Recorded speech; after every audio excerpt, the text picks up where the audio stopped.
All right, good morning to you. Welcome back again to my channel. I greet all of you here with me this morning. I decided to see if you can stream in both channels just to test something. All right, please make sure you like the video and subscribe to the channel.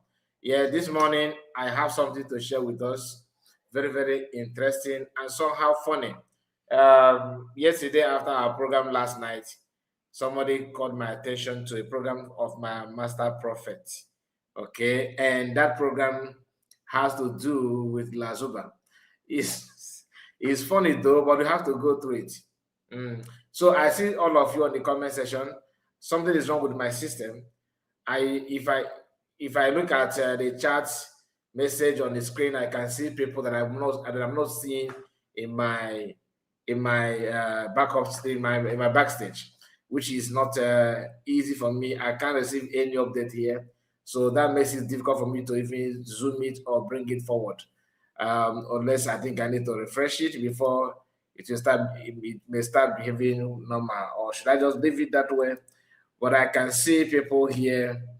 Our own sister Margaret, I greet you. Okay, let me see that if the update is back. I'm trying to get it up. Okay, let me put it this way. We have Hello Chuku Patrick. I think you are the first from my system here. You are the first person that made comment. Go to Toma to you, one mother.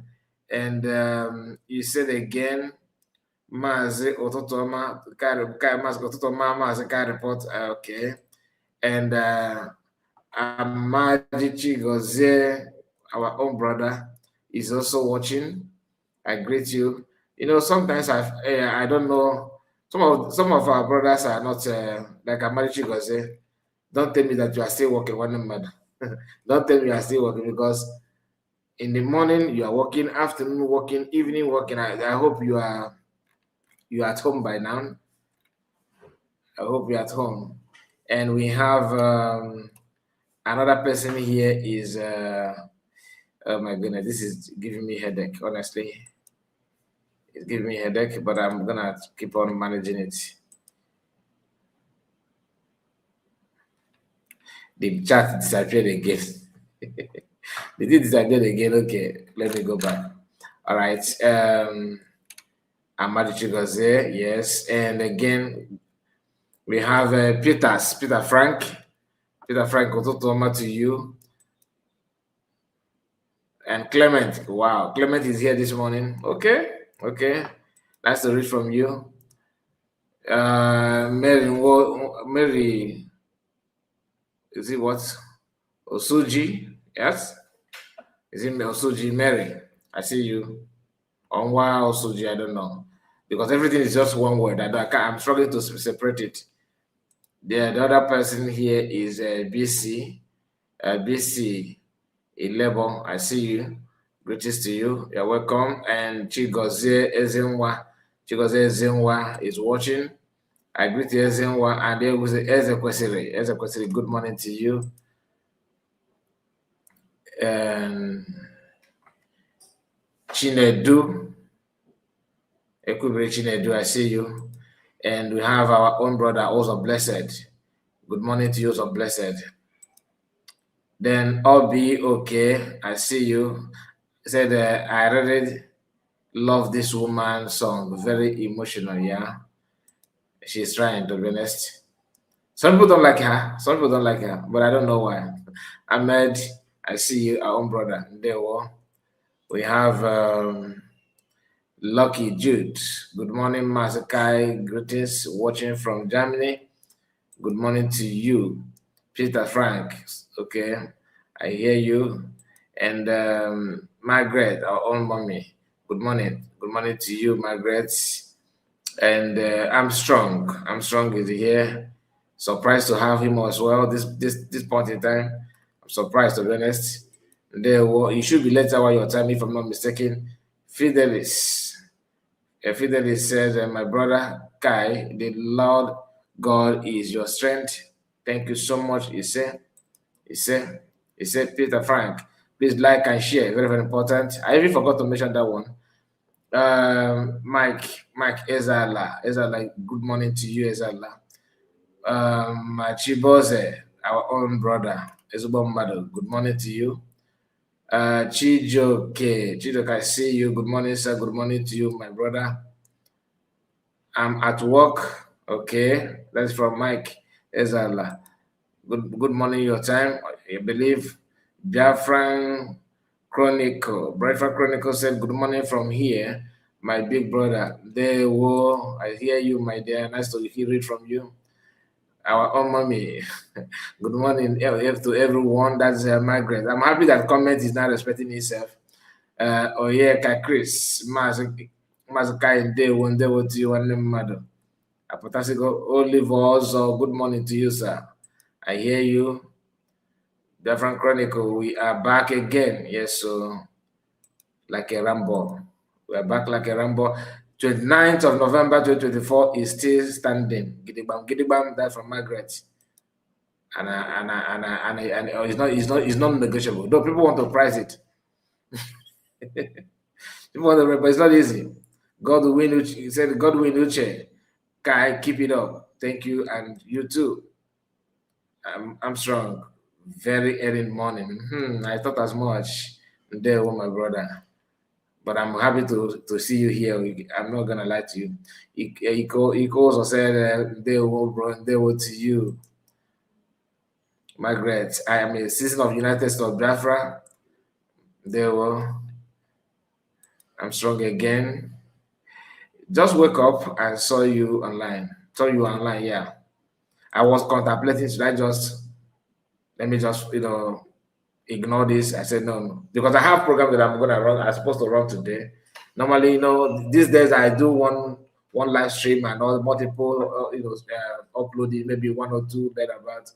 Then I go my way. Sometimes I even record the video and schedule it. I just record it, pre-record it and just put it schedule. So if by the time I am gone, if I go out to do my work, the video will be based on the time that I said it will be. It will just release by itself. Some people will say, "Kind of you're always online." You don't understand. USB is where we stand. God bless the United States of Biafra, led by Dr. Ngozi Arabeze. That's from Mary Nwosuji. I greet you. Obin Bros. Good morning from Dakar, Senegal. Okay, from Dakar, Senegal. He said, Isn't Margaret? I cite you, JCK. That is from Ahmed Dewo and Musa. I greet you. All right, so these are people that made comments so far. We actually, 12 to 30 minutes to 40 minutes to the program. Please, wherever you are watching from, do me a favor, make sure you like this video and make sure you share it to many platforms of your choice. Now, when the whole thing started, when we started hearing from when Lazo started going crazy, there's something that I normally said that time, that this woman behaved like Ross woman, that this kind of character, this kind of lifestyle it cannot come from somebody who lives a decent life.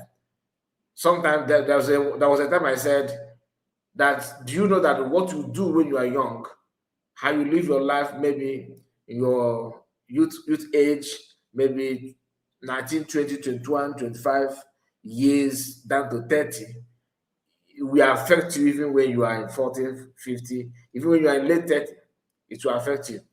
Because if you get to a point where certain things will happen in your life, you will now bring that to your old agreement, like that street life will resurface again in your life. Without you don't even know how to control it. It will be difficult for you to handle. And I say this many times, people don't understand. But when you listen to Lazuba these days, and especially this video that Master Prophet played, you will realize that this woman, when it comes to shame, dignity, it is not in her dictionary. I'm being real to you. This is the kind of person If you do something with her, if you do something with her, she don't mind discussing it in the public. And that is exactly what she did to a man that you are going to hear in this video. Please, not the man in the picture here. I don't know this man in the picture. So because I don't want people to think that I am saying that she's that this guy is her boyfriend. The man in the picture, I don't know who the person is, whether boyfriend, friends, I don't know. I just put the picture because I was trying to look for another picture, her picture that is more clearer and that may represent what you're about to talk. So the man is exempted. Okay, that is just it. So let me bring the video itself because if I want to, we don't need to go waste much time. Let's go straight to the point and get this done here. Okay. Yeah, I got straight into Yani Kobia today. Yesterday, I wasn't able to deliver it. Makai went a different program. So today, I'm gonna deal with this bullshit from Adhadi Oramma. Day one. I think the memory is down. Yeah, it doesn't matter. Okay, the memory on my laptop computer is down, so it's affecting the quality of the video. So no problem. You have to understand, since 2 years before Hgdb Simon Ekpa, Kadhade Oramma Jina Epokum na-enwe mere onweghị onye ọbụla nọ nga nọ na ihe gbasara IPOB for the past 5 years ga-ama na mụ na Simon Ekpa anyị nwere a little bit nsogbu from the first week rendition no Maazị Nnamdi Kanu because Simon Ekpa nọ na background ihe niile mere or the preview to information niile mere from day one. And yauna igrenti igari n'olu Chinasa Nworu mgbe e kwuru that they planned to use Simon Ekpa to replace Maazị Nnamdi Kanu. So ihe niile awụrụ akụkọ. Or later ka anyị na-aghọta na they were trying to use Simon Ekpa. So ataraghị ga ha use ya because of mgbe Simon Ekpa ọtaziri ihe megene ya decide to drop out. So manazie na ọbaghị uru ekwuru with DOS because Okay, before he go further, let me just make it clear. Okay, whatever he's saying here about Simon Ekpa from Prime Minister, don't take it serious. I'm just giving you a brotherly advice. Do not take it serious because PM is not here to defend himself. I cannot come here and begin to tell you, no, it's a lie, it's not a lie, because I am not PA to PM. And again, I don't know this part of PM's life. If PM is in the background where everything happened, I doubt. Personally, get the bottom, but I doubt. Because when you say that PM is in the background where everything has happened, it sounds to me, it sounds as if PM is part and parcel of people that betrayed Maazị Nnamdi Kanu. So I don't want to, I don't believe it. And my advice for you is don't, that part of PM that he's saying, do not use it against him. Just pretend I didn't hear anything. Let's focus on why we are here. Okay? Are we good on that? Let's continue. Chikedoziema hijack yana IPOB. So the only thing Simon Ekpa ga-emewu ịpụtasị na create a group nke ya so that ke ya nwee ike nwee legitimacy na-ekwu ihe okwuge. But Simon Ekpa always maintain that he are a disciple of Maazị Nnamdi Kanu, that he are the loyal to Maazị Nnamdi Kanu. So that means there is one IPOB and there is one leader and there is one founder, and that person is Nnamdi Ezebino, Maazị Nnamdi Kanu. And every body nkwuru n'okwu ndị otu Simon Ekpa kwuru n'okwu si na ha dị under Maazị Nnamdi Kanu, but also that we will not forget the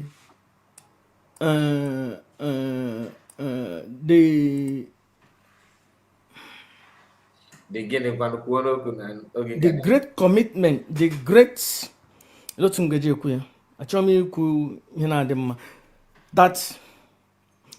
that we should not forget the great contribution of Maazị Simon Ekpa. Simon Ekpa lụrụ ọgụ otu o ji ji filie, otu o ji filie na ya the best way Nigerian government ga-eji atọ ụjọ. So but ihe awụ ihe ọ na-communicate onye ma obi wakpa onye ọbụla anya nke ya. I am not judging him. You have to understand na mana Simon Ekpa declare this. So mana enwewo hu nsogbu. And again na team Madokuno, I swear that again, please, this part also skip it somehow, because you have to go deeper about this issue. Some people will realize they will come and say card report is against peace. My advice again to you, if for this part, pretend you didn't hear anything, just focus on Biafran declared, okay? Just focus on Biafran declared.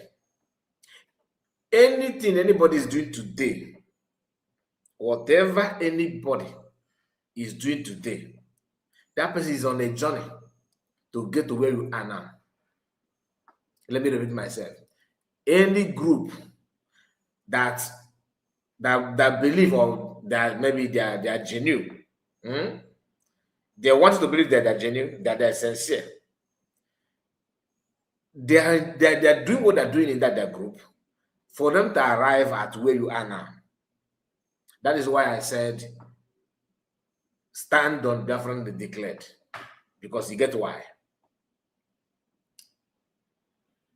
If you see, let's just use our our life, like real life, our day-to-day activities to understand what I'm trying to say. You manage to escape Nigeria to travel outside the country just for greener pasture. You want to live, you want to have better life, right? That's the primary purpose of Hgdb. Now you are now in the country where you are now. For example, let me pick a country so that you understand what I'm trying to say. Imagine that you are somebody who you travel to, you are now in Norway. You are working in somewhere in Norway, okay? And you are earning, let's say, $3,000 a month. You have Jagba, you have left Nabongo. Now you are now in Norway working. So the process you passed for you to get to Norway, okay, that process you passed is exactly what others are passing now to be in Norway, to start having the kind of life that you are living. So if they started giving you advice, that imagine somebody who is now in Bongo, in Lagos, or maybe in Benin or in Port Harcourt, giving you advice, okay, Chuku, how is that side now? You say, my brother, I thank God. How is work? Work is okay. Okay, what kind of work are you doing? He said that I am working maybe in factory, in company, you understand? Maybe as a storekeeper or maybe as an engineer. Do you understand? The person now say, oh, hi, okay, change that work. Change this work. Abandon this your work. Okay, maybe you can start picking scrap and send it back home. That will give you money. This person is still in Bongo, have not traveled anywhere, giving you advice on the kind of job you have to choose in Norway without even knowing what kind of job, because you are there watching this for yourself. So is it advisable for somebody who is in Bongo to start giving you advice? Use this illustration now to the movement of Biafran at this point in time. You are still creating awareness for you to have what it takes to even form a government, and for you to even convince Biafrans to have a clear map. Remember, by the time PM was taken, there's no official design map. There was no official design, well-prepared map that you can present and say, yeah, this is what this is Biafra that you are looking for. So it was all about, creating awareness. The reason why it is a taboo to blame Mazi Namdi for that kind of thing is because Mazi Namdi, he was surrounded with people, that are threatening him, literally, that they can do anything and they can, Basically was trying to keep, to maintain peace, to carry people along. He don't want, because he understands the power of internal sabotage. He was pampering them, feeding them, baby feeding them, and feeding bottle them also, for them not to start going crazy, making them happy, even though you know that what they're doing is wrong. Then during the PM era, it wasn't like that. The man was very eager. He was very very courageous to define it the way it should be. Even though the job he didn't get it done, like cleaning the house, because you can't clean the house 100%. That's just the fact. But you have to do it to some extent. The more you do it, the more you pave way for people for you to make a proper decision, which led to what he did from autopilot, bringing and bringing. The purpose of this bringing is to give birth to United States of Biafra. And he didn't do this on his own. He carried everybody along. You get the point? So what I'm trying to say, anybody coming to you now saying things, they will present Mazi Namdi as if you question them, like what I'm saying now, if you question them like that, it's a wrong, it's not a wrong thing. But they will use it to blackmail you that you are anti-peace. You are not actually loyal to Mazi Namdi. I know they will put that kind of thing. They will try to antagonize you for you not to ask proper questions that you would like them to answer. Nobody will give you recognition without following the due process. The pattern, the process that is world recognized. The law, they didn't make that law because they see you, because we're talking about Biafra, so they have to design a law that will stop you. No, it has been like that, and other nations have followed that pattern and got their independence. So repetition of forming group and all that, why they will be the one to criticize that you're forming group while presenting to you another group. It doesn't make sense. It doesn't make sense. So don't hate them. I'm not saying you should hate them, but be man enough to be mature enough to avoid them whining on women that are watching, for them not to say that the guy report you talking to men alone. So be matured enough to make proper decision and stand on your decision with love, not by insulting anybody, but let your love don't be delusional. Don't allow your brain to be twisted. Stand on what you know that is right and maintain that with peace and love. And I will not ikwu ihe ọbụla iji mee undermined. Aga m ekwu ya. It doesn't matter ego ọbụla mmadụ nyere m. It doesn't matter pressure ọbụla mmadụ nyere m.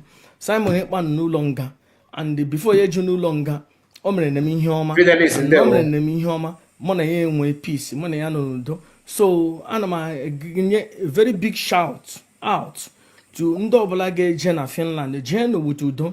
Unu alụkwala ọgụ. Unu ejikwala nga ahụ asị na onye nwoke odo na o nwere nwaanyị ga-abịa nga ahụ, ya bịa nga ahụ ihe ọ chọga ụmụ nwoke. Ụmụ nwoke ọ ga-anara nwaanyị ha. Ụmụ nwaanyị ọ ga-anara, ụmụ nwaanyị ọ ga-anara di ha, ọ ga-anara enyi ha nwoke.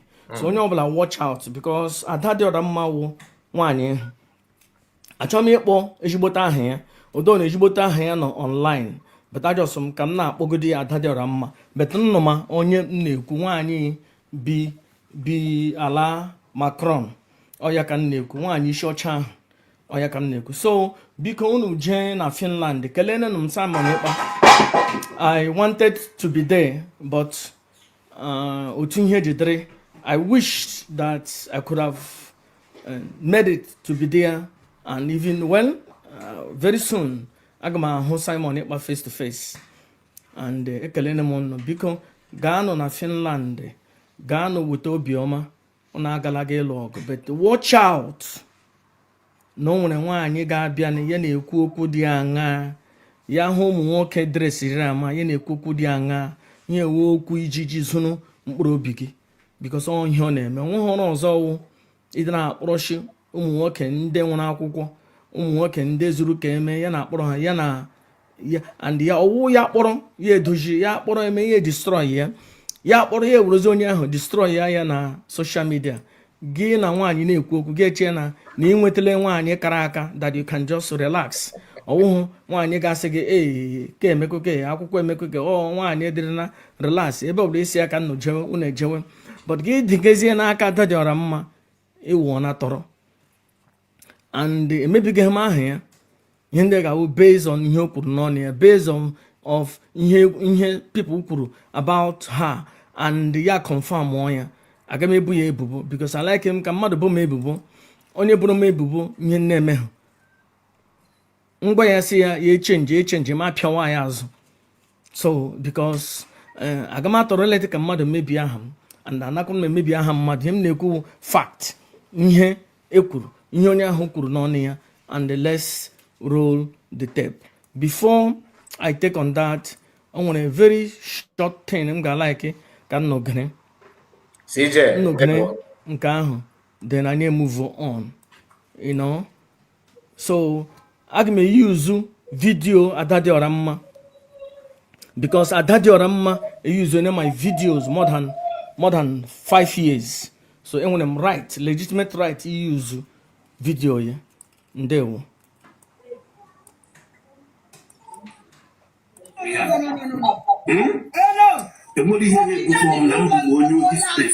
All right, so the video you're about to watch now is Ada Rama's program in the, before now. Honestly, I didn't have chance to, I didn't get to watch this one. I don't know. Somebody told me what happened here, but I didn't have. I was like, it has that when the person was telling me this, I was thinking then or not now, about 6 months ago. Okay, I was like, okay, maybe this is happening internally, like in the cabinet. I didn't know that is already on social media on why is such as platform. There was a man called Obi Germany. Some of you may remember the person. He was insulting me, the Obi Germany. That those days when why Lasima started going crazy. Sorry, Lasima was still in USB, I think. This Obi Germany was insulting me, insulting Kenena and this Lazuba. He was actually picking on some other independent media, all right? But he always, my name was always on his mind or his lips. He kept on calling me and Kenena and also Lazuba. When Lazuba deviated, because this program, this thing happened when Lazuba, like this program that the master prophet is about to play now, was recorded when Lazuba was still in the cabinet with USB. For you to know how long, right? So how Master Prophet lay hand on this video, I don't know. Okay, for the bias, people are not feeding Master Prophet, feeding him with information about Lazuba to finish her up.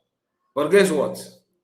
Lazuba have something that other people don't have, which is not it's not thick skin, but due to his business in the past or maybe present, for you to venture into that business, you will not have anything shame, no iota of shame. And that is why whatever Lazuba say or do or people present about her is not enough to make her to adjust. Because that thing that we want to shame her with, she used to that. This woman can go naked, with you and fight you on social media. Even if you bring her otoyaketa or man move wire, whatever the point. This video is, listen to what happened in this video. I was somehow in shock. But let's hear it. You didn't refuse, though. You didn't refuse, though. Mona go Korea, Rabia Francis, come and tell the truth. On a mother back in Germany. Obi Germany. On a mamma Robert Gito can't follow the video in a Gumelu. I have the whole evidence because in Amber begging in Germany. Obi Germany Biamoy.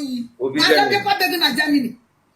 Obi Germany or what from Obi is different.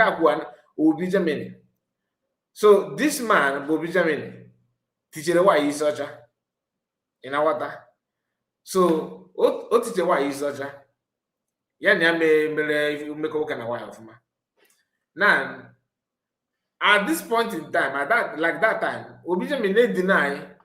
Let's put both away put a cone amado the man up. Yamalo yo people Obi Germany bon chance Yamalo yo. No, I know you just go say my dito tank it. The man when they cruise we put na social media na last one na iyi na ya ka etinye ya ka ya na ya ka odine ya aju na ya dey dina no e na-ewe la so ba iwe that we say o ife na men na o makana na-ekwu na amalo yo ni di na ya gini ka na go ni o ko na say gi gato na ashi you didn't refuse so because the man they claim that na this woman na ya ka dine ya aju. I said, no, you didn't refuse. So, again, I'm Korea. If you got title of this video, that is what that word comes from what Latuba said here. Again. the guys you why are you lying? And I no hang Finland again. Oh, Omwani, Oganana, I mean, it will be for the past.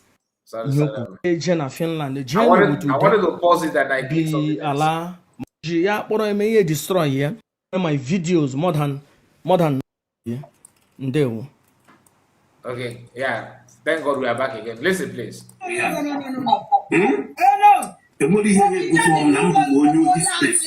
didn't refuse. Mona go Korea, Rabia Francis, come and tell the truth.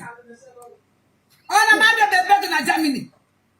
Obi Germany. On a mamma Robert Gito can't follow the video in a Gumelu. I have the whole evidence because in Amber and I beg in Germany. Obi Germany Biamoy. Madam Pepper begging in Germany. Obi Germany or what from Finland, the guys you walk it there, Nata. Why are you lying? Can you be not to last say? Now. Can watch them Jaffron says you what? Or they go, or get the back. I put to hear this madness to stop. What? No.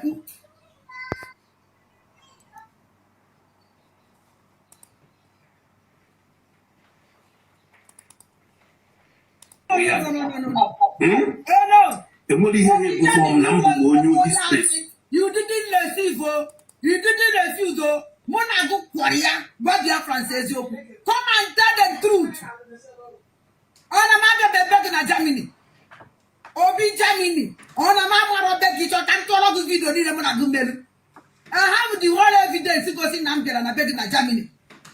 Obi Germany Biamoy. Madam Pepper begging in Germany. Obi Germany from Finland, the guys you walk it there, Nata. Why are you lying? Can you be not to last say? Can watch them Jaffron says you what? Or they go, or get the back. I put to hear this madness to stop. What? I'm this on Mbobo way. So the man was trying to body shame this woman. Like it make him look stupid. But deep down in his mind, I'm gonna know why I call go. Last but the this man. Now only I'm all the man they come back this woman I junior didn't say. Or say again, or if okay, can cruise, can let all bring the madness, can cruise and keep the show. When maybe was a call even so. Over the film, over the film, you cannot get all that now.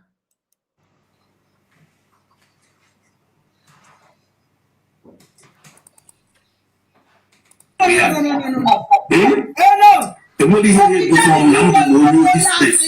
didn't receive, you didn't refuse, Mona go Korea, but your Francis, come and tell the truth. All I'm having a Germany. Obi Germany. All I'm having a can't call the video, need a Monagumel. I have the whole evidence to go in Nambian and I beg in Germany. Obi Germany, Biamoy. Now I don't beg in Germany. Obi Germany, apart from Finland, the guys why are you lying? Can you be not to last say? Now. Can was them from says you qua? Or they go, or getting the back. I put to say this madness to stop. Ah, what? No. You have to understand. Ada dị ọra mma ọwụhụ onye ọ sị na ya wụ. Ada dị ọra mma wụ nwaanyị otele na-akọ ọkọ. Ike na-akọ ya ọkọ. Ụmụ nwaanyị Igbo anyị biko enyi gị nwoke ma ọ di gị na-akpọ ada dị ọra mma dịkwa very careful. Di gị ọ enyi gị nwoke na communicate with ada dị ọra mma dịkwa very careful, because ihe awụ number 1, ihe awụ number 2, ihe awụ number 3. Aga m play all those videos and voice recording.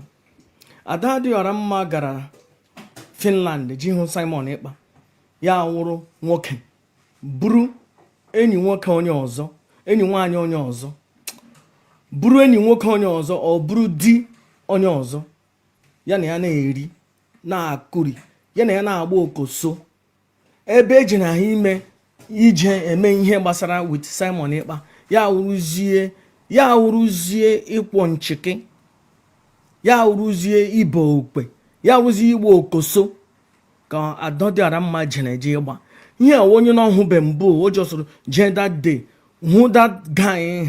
According to him, according to her, ọ sị na ya na the guy kwọrọ ihe, na ha kwọrọ ọka, na ha kwọrọ agidi, na ha kwọrọ ịkwọ nchịkị, according to her. And the information m na-enweta, the guy na-asị na ya na ada dị ọra mma enweghị any relationship, but ada dị ọra mma na-akọwa na ya na the guy riri something. Let's dive in. First of all, you have to understand the only one thing ọ na-ekwu gbasara Simon Ekpa. Ama mma ihe ọ na-eme or because of na ọ chọrọ ka Simon Ekpa lụọ ya or whatever. So I think no ihe mere Simon Ekpa ji na-agbara ya ọsọ. Let's listen to this. Please pay attention. Ka anyị gee ihe.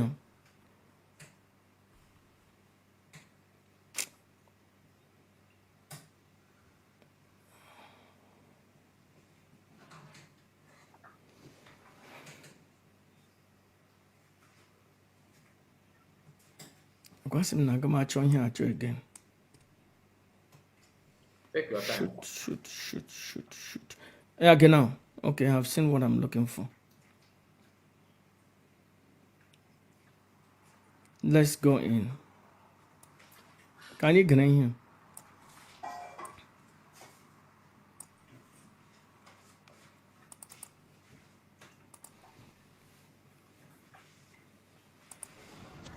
And another thing that I want to tell you is that this is said that I should ask the family of Uche Obunefi, that they know you, they will tell me everything.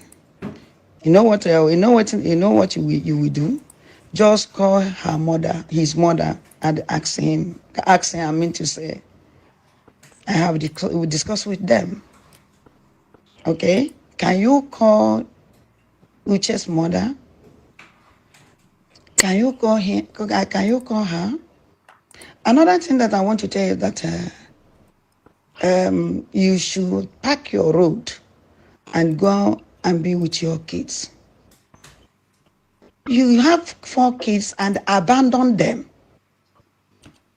Abandon them. And you tell me now that Uche is a trouble somebody. He's not a good person. And you abandon your children. Leave these children, live without mother. Go to Spain, 4 kids. You abandon them. You abandon your children. You go to Spain and live your good life. Oh my God. My dear sister, go and pipe low. But let me tell you something. Ask about me. But if you try that you are capable to crime, I tell you, just go to, I don't know, anywhere that you are going to go and build your muscle because you're too small. You can do whatever you want to do. If I tell you that I will be afraid of you, I'm a very mad woman. You're too small. If you need a platform, I will give you my platform. I don't know who you will say that you will call. Maybe that person have a small platform. I have a larger platform. I will give it to you. So you. All right.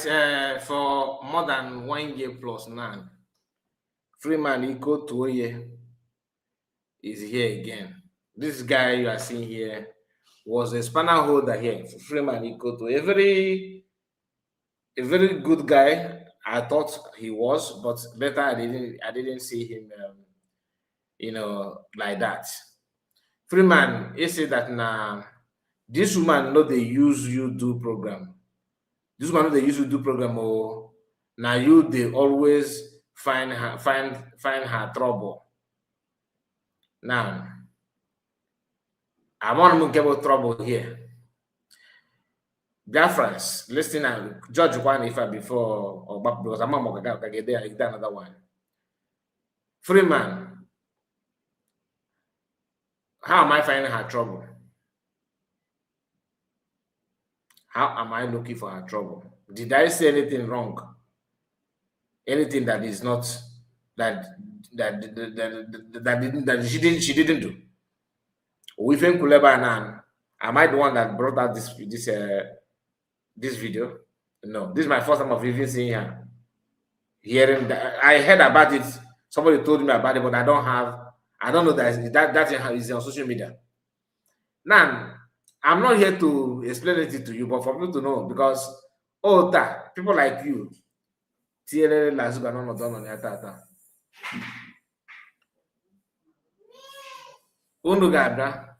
excuse me, just a moment.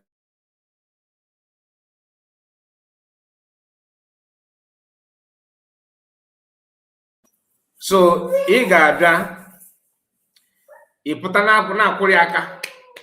Oh, adajisi ike. Freeman, you are a matured man. You are no longer a baby. And I believe you have family, right? You are of age to even help her. But you don't bother. Go all know at this 12 inches not body woman. Why am I on the why? In a poke, no, she don't do program with me again. No, am I the one that stop her? Joy again stop for her. Oh, kind report. You were clapping for her and I can't report the Fulani man. Have you forgotten? Oh, go in on that bomb the Fulani man. Nangozi, Bongozi Bobote. Oh, Mpotede. Have you forgotten? You should have forgotten the Catholic. I'm not, like I said, I expect you. But honestly, I don't even know that you still know where my channel is. This woman, they do program, use you do program. Oh. But even on, she wants to entertain you guys. Who stopped her from using my program anymore? Go and ask her. Maybe she will tell you. Okay? In a call, this program now, this video, I didn't take it from her. It's not her video, in case if you don't know. So she have already made a video in reacting on this video. She didn't deny it. I watched it just 3 minutes before starting off this program. She did not deny defend everything, deny everything.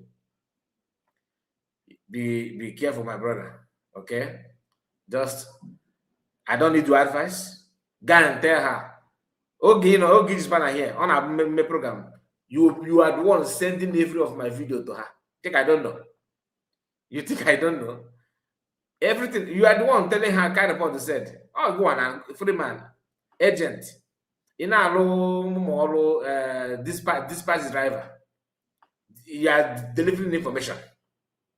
If it like go a eba, in as equal to you. I'm not going to be free man. That is a how can you are not a free man. You better change your name. You are not free man. Equal to him, people always in as a camera than he is even free man.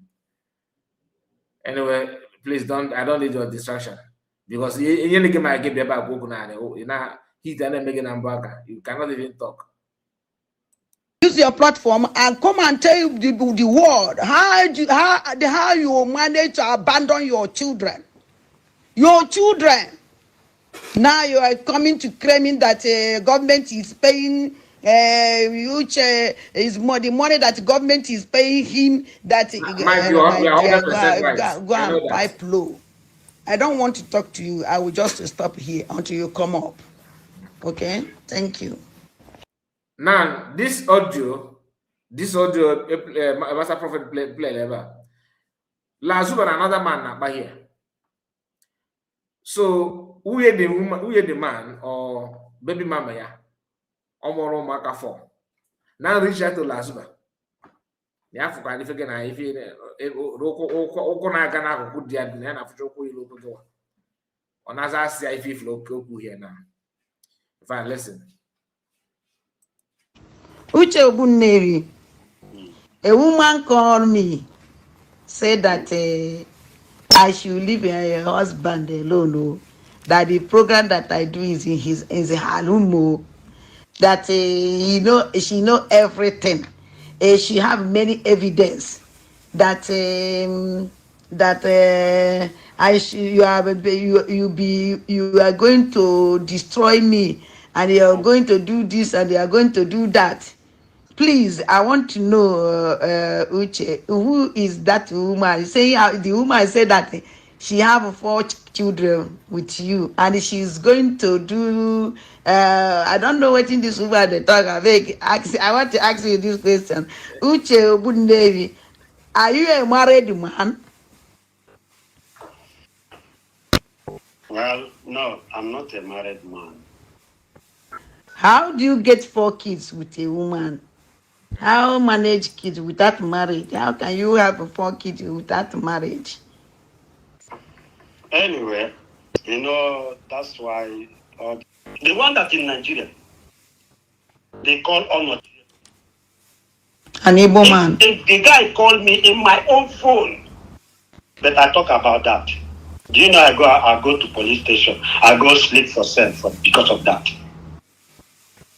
Okay, I want to ask you a question, please.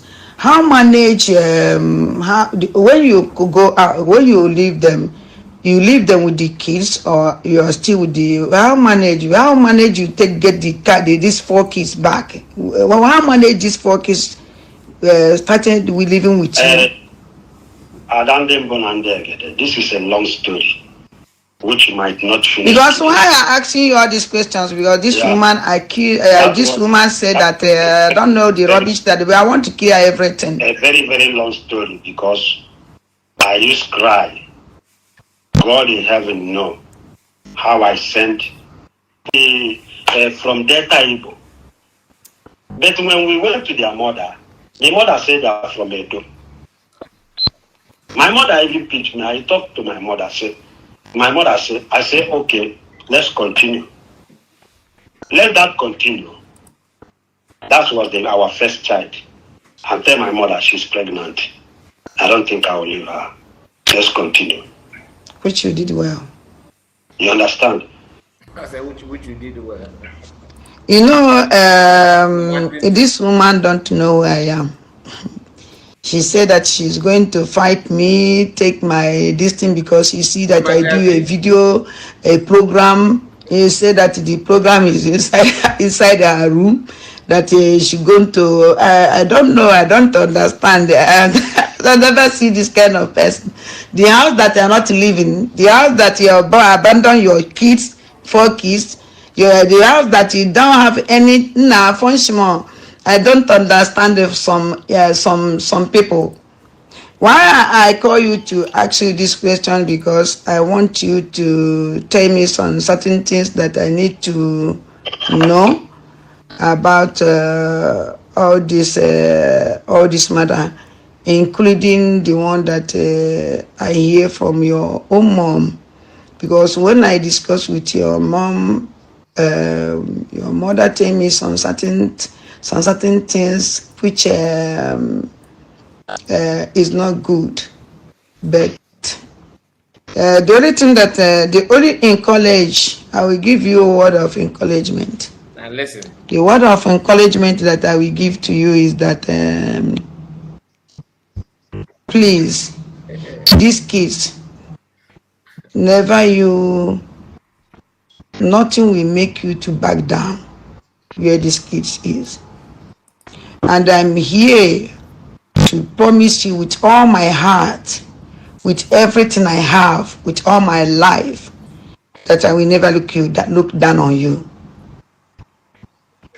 I will be the best friend you'll ever have in your life, and I will never regret by knowing you. You're a great man. Continue to be a great man. Honestly, if I have a word to say, I will say I love you so much, and I will continue loving you, and nothing will stop it, and I will never back down. This is my promise to you, and I want you to have this promise and keep it. There's one woman that they used to accuse about. You know, this woman don't. This man, this man. Why is he I love you? He choke when he say I love you too. I say I love you. I say that there's one woman. One woman that is a which is a job. Oh, it's a good advice. I say why is why as well as you know, don't abandon, no matter what, do not abandon your kids. You know, stand and protect your kids and stand for them and all that. As why I'm OBD, am I what dear is supposed to mean? Potential wife. I'm gonna say that if I'm to say something to you, I would tell you that I love you. Okay,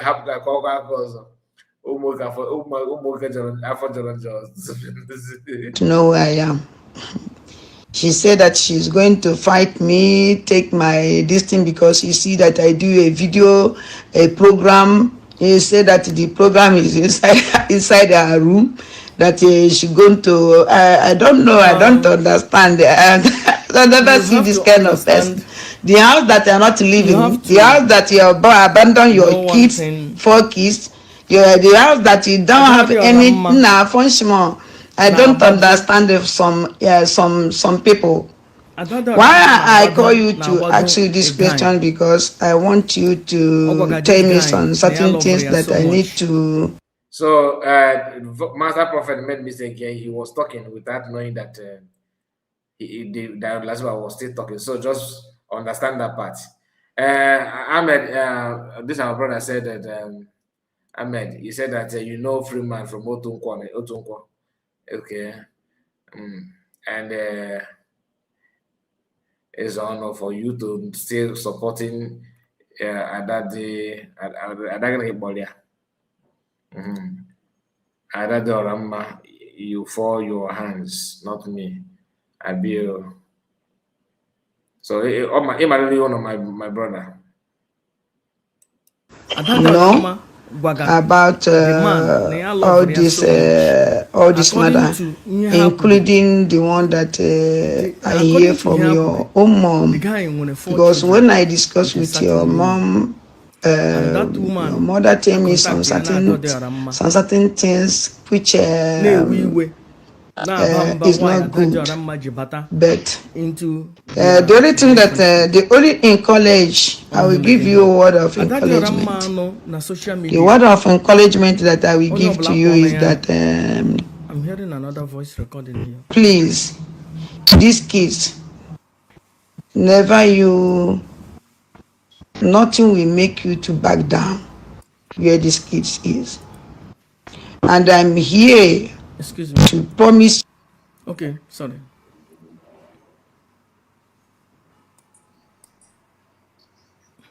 So, ihe ị ga-aghọta na Ada Diora Mma agbadoge this guy. Period. Ada Diora Mma na-agbado nwoke. Na-agba the guy na ya dị ready, na ya kwụrụ na with him. That means na ya ga-elekọtara na ya ụmụ ya nọ, and na ya love ya, and they are proud of him. Ada Diora Mma bi na France. This guy be na Holland. Imagine. Okay. So Ada Diora Mma ọ ga-ahapụ ụmụ ya kwara jebiri na Holland. Onye nọ n'ebe ọ nọ, ebe ọ na-anọghị na-agụ ya. Ihe we different one. Ihe ahụkwa the same ekwokịrịkwa ọhụụ ọ sị na ha kpụrụ. Ihe ahụkwa ihe ọzọ. Two different men. Ụmụ nwaanyị, enyi unu nwoke oji unu na-communicate with Ada Diora Mma. Dey very careful.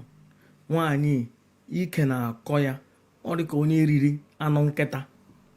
Ike na-akọ ya, na-akọ ya ka nga nkịta na-akọ akpịrị. Nga akpịrị nọ na a na-akpọ ya akpịrị. Nga ka ndị Afrịka Bekee na-akpọ ya ndu. Nga ndu nọ ewu na-ahụ ọnụ, nkịta na-ahụ. Nkịta na-akọ ihe otu ike na-eji akọ Ada Diora Mma. Ada Diora Mma nkịta rachara ya anya. Ada Diora Mma awụhụ somebody onye ọbụla ga-eteki serious, onye ọbụla ga-egeme ihe Ada Diora Mma kwuru. Ada Diora Mma enwe ihe eji eme. Ọ dị useless. Ada Diora Mma usoro okwu ọnụ m esoro omume m. Ụmụ nwaanyị dị no careful and na monitor conversation di gị na Ada Diora Mma na-ekwu okwu. Asị m gị jee leme na their WhatsApp on gị create, but be on the lookout. Ọ ga-eto ọdụ Ada Diora Mma ọ na-anọ na live program. Ada Diora Mma nwere ike na-eposition mgbomgbo ya. Then very careful. Ada Diora Mma dịka Delilah. In fact, all Delilah indeed. Let's continue to listen to this particular voice recording. And we're going to another one.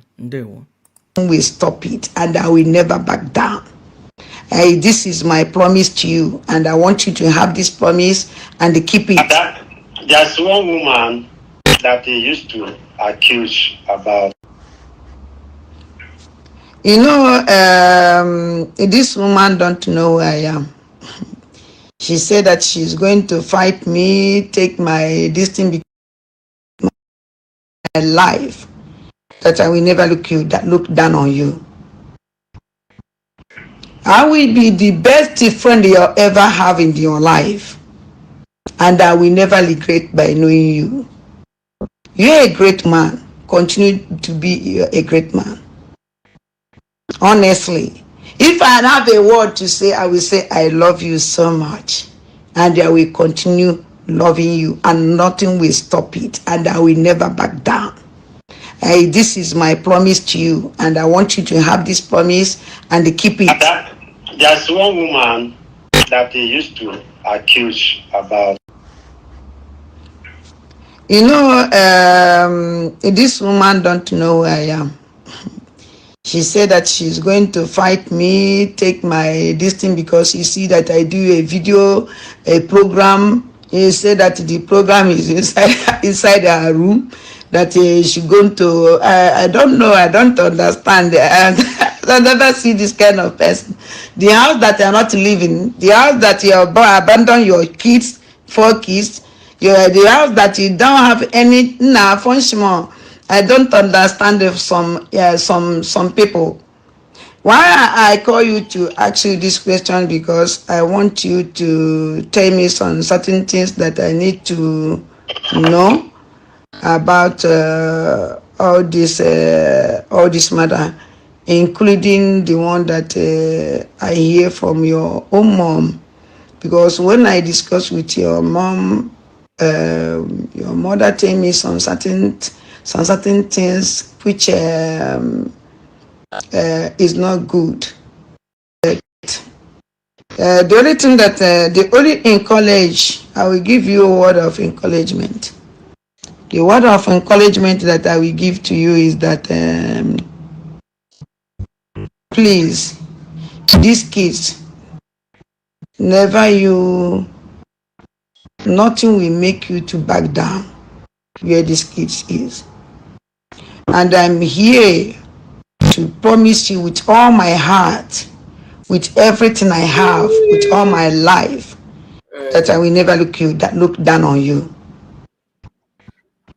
I will be the best friend you'll ever have in your life, and I will never regret by knowing you.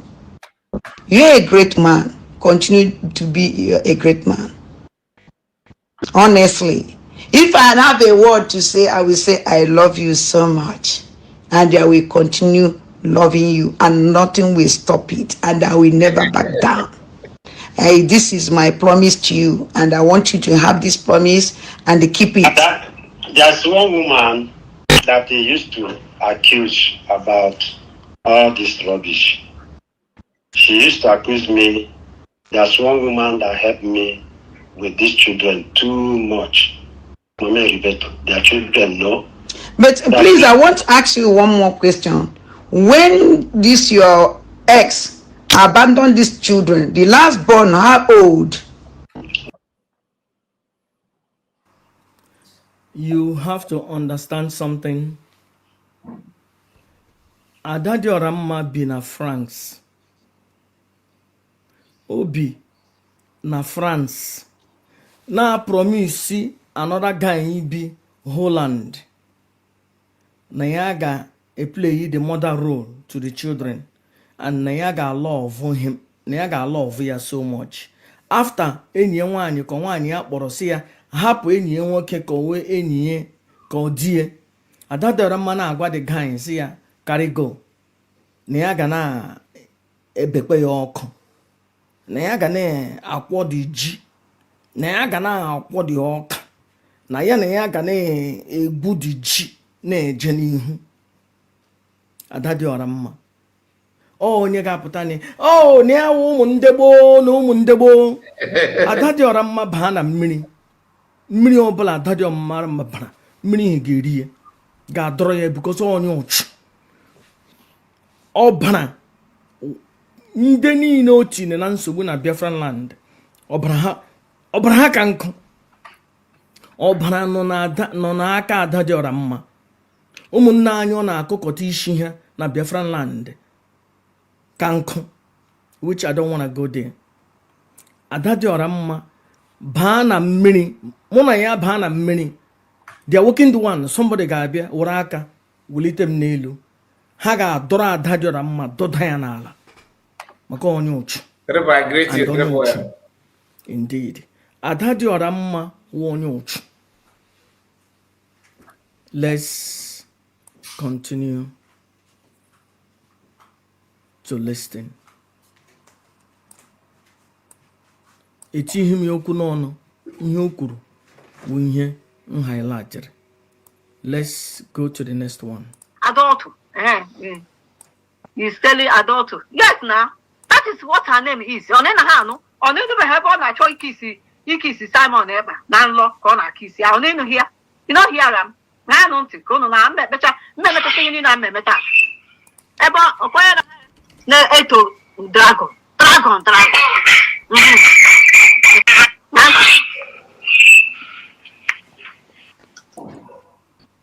Where is it? Ndocho.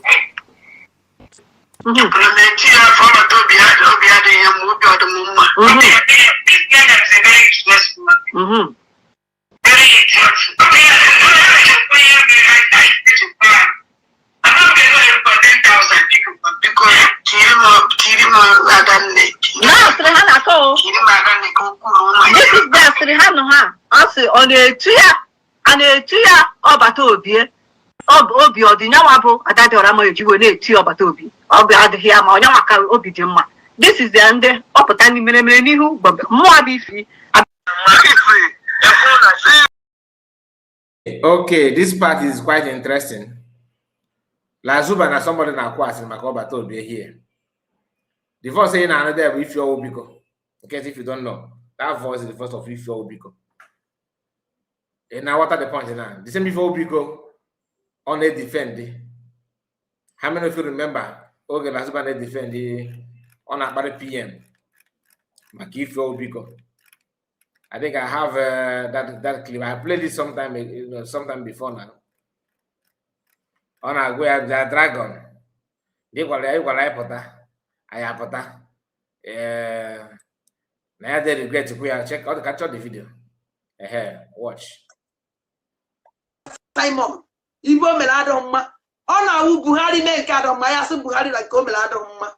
Na obodo onye anyị niile bi, onwe ibe ndị na-achị obodo melado mma, anyị eme manifestation, kpụọ ya, kpụcha isi unu na afụ ma mgbe a na-akpụ isi Donald Trump, kpụcha ya ebe ọgba ọtọ.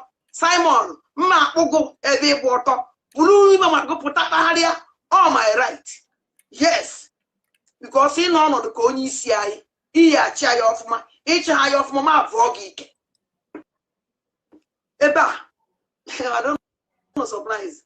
Meeting now, I need to make Basara Band of Biafra deba. In Ania, that is the second one. If I snack at UOS, but that's a week. I snack at UOS, but which I regret. And I can never regret it tomorrow. Even my own die and always setting my on all when Ogucha, Zuike, Hapuzera Chinek even in it, Hapuzera Chinek Umu Biafra Naka, Yaweze have made face on. Oh, now must see Chinek and I attack it out for Biafra, so bad draw. Simon. Equeneco so neso go if you for a dear moment. Or would even hope because of people is on in the long with it. You have to keep up on your program.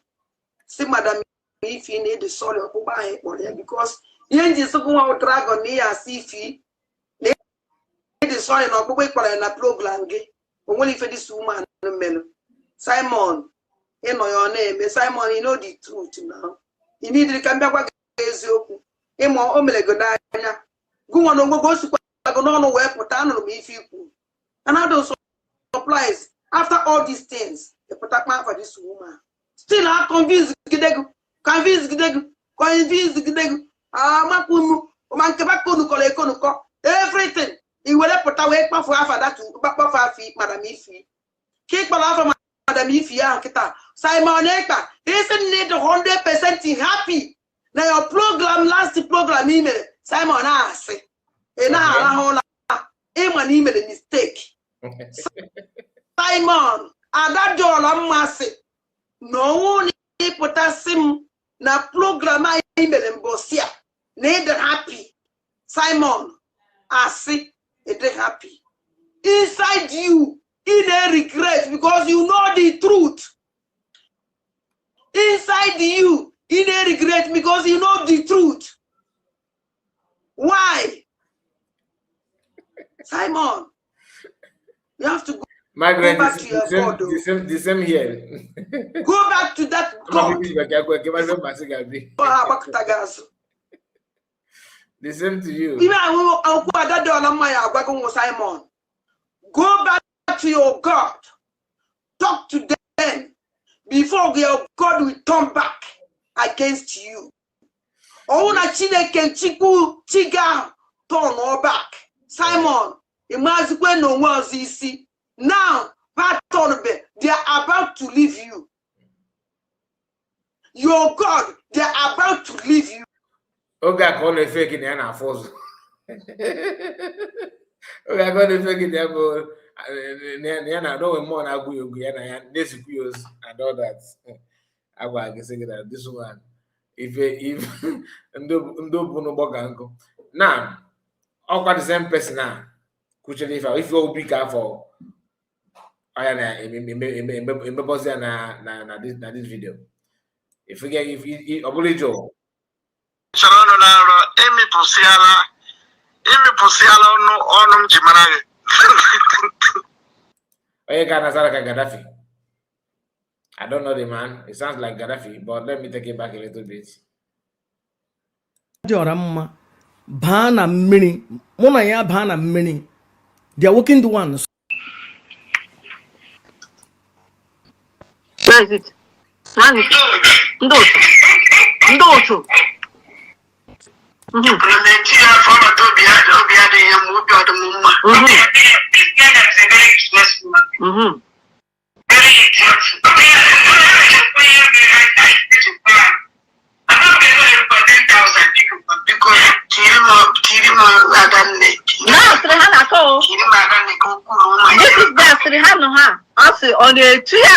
Ọ na-etu ya ọbata obi obi ọdịnyawa bụ Adadiora ma ejiwe na-eti ọbata obi obi adịghị ya ma onye maka obi dị mma. This is the ndị ọpụta mere n'ihu mmụọ bụ ifi since emechara ọnụ na-arọ emepụsịala ọnụ m ji mara gị.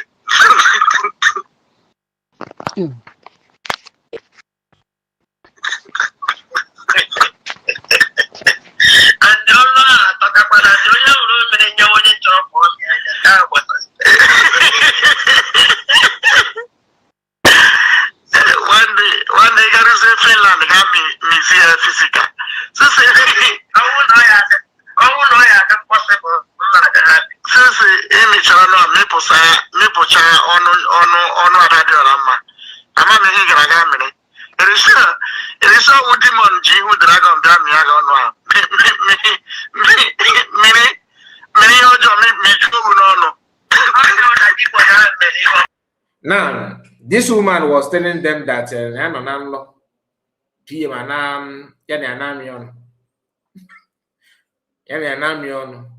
can you imagine that?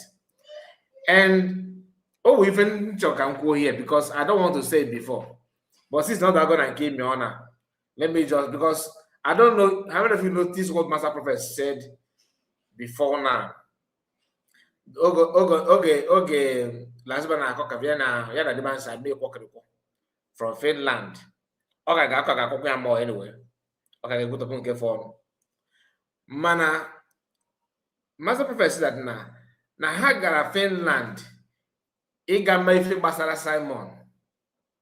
Although he don't want to talk about Ife Megaga Finland.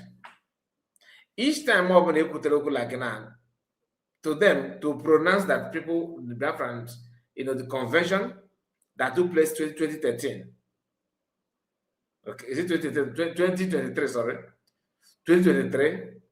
They don't want to talk about it. They don't want to talk about convention that took place 2024.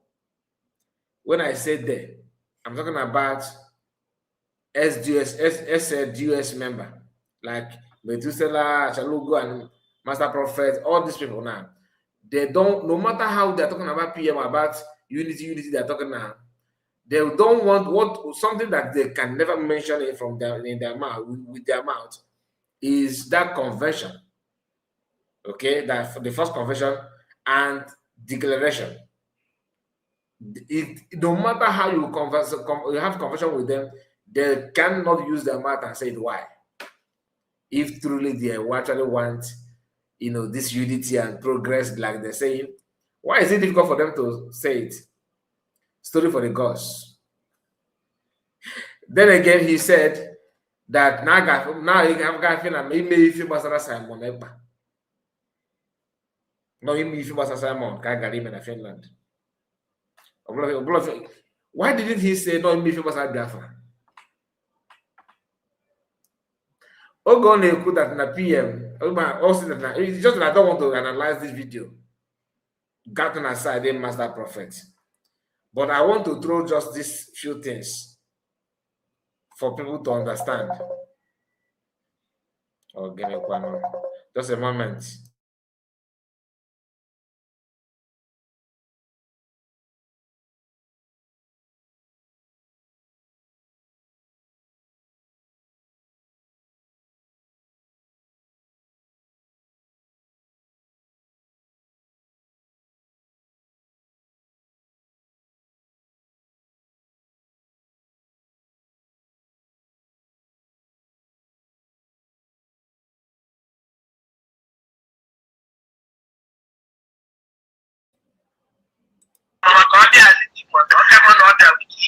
it. I mean, with the bar like. So with either like those you wait, I can you wait, very out. Because all of them on the song, let him come, and demon, and I did to see that. But we don't you go in there when you want your way, and that can take a job. Well, he can't remember the group. We got a mama.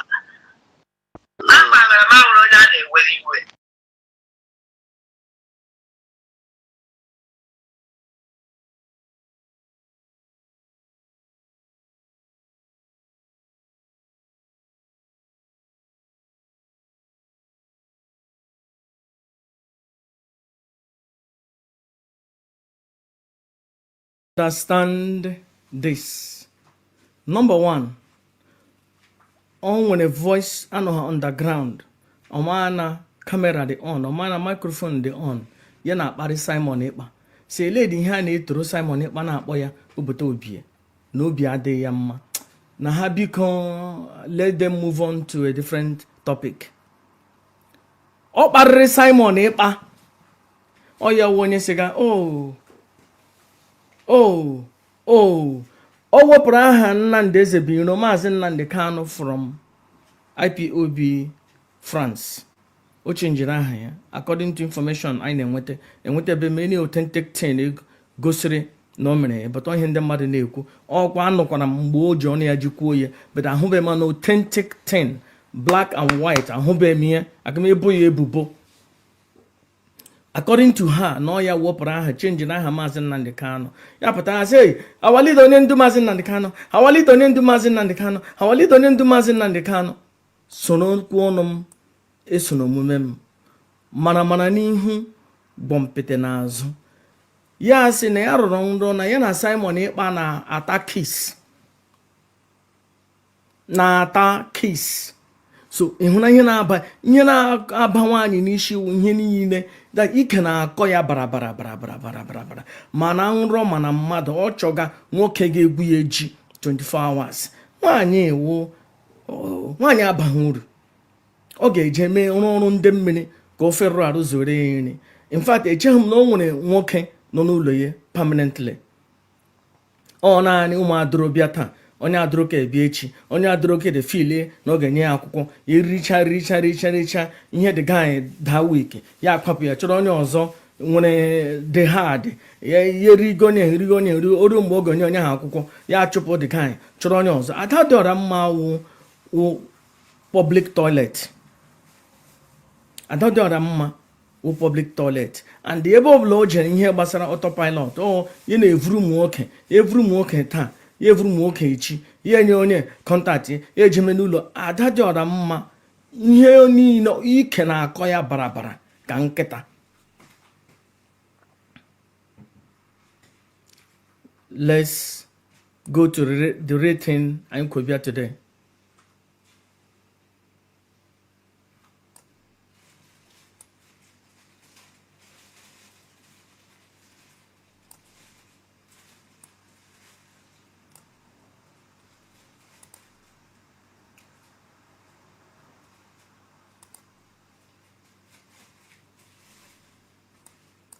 Excuse me.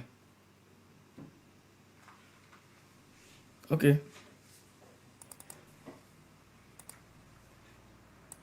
N'ime ahụ n'ezie na ya dị picture mụrazie na onye na-achọ ibie ọmụnwa darị ya ka ọ ya darị m ọ darịkwara ọ darịkakwa ogene.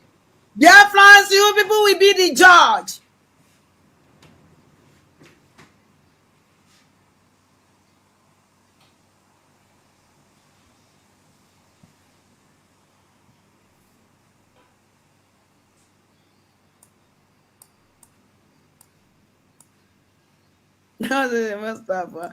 Na ibe anyị nọ this evening maka ndị abata ha n'oge ibe anyị nọ kịta ahụ soro nchia program ka anyị na-eme ka anyị dị tọ ga ike ulo da.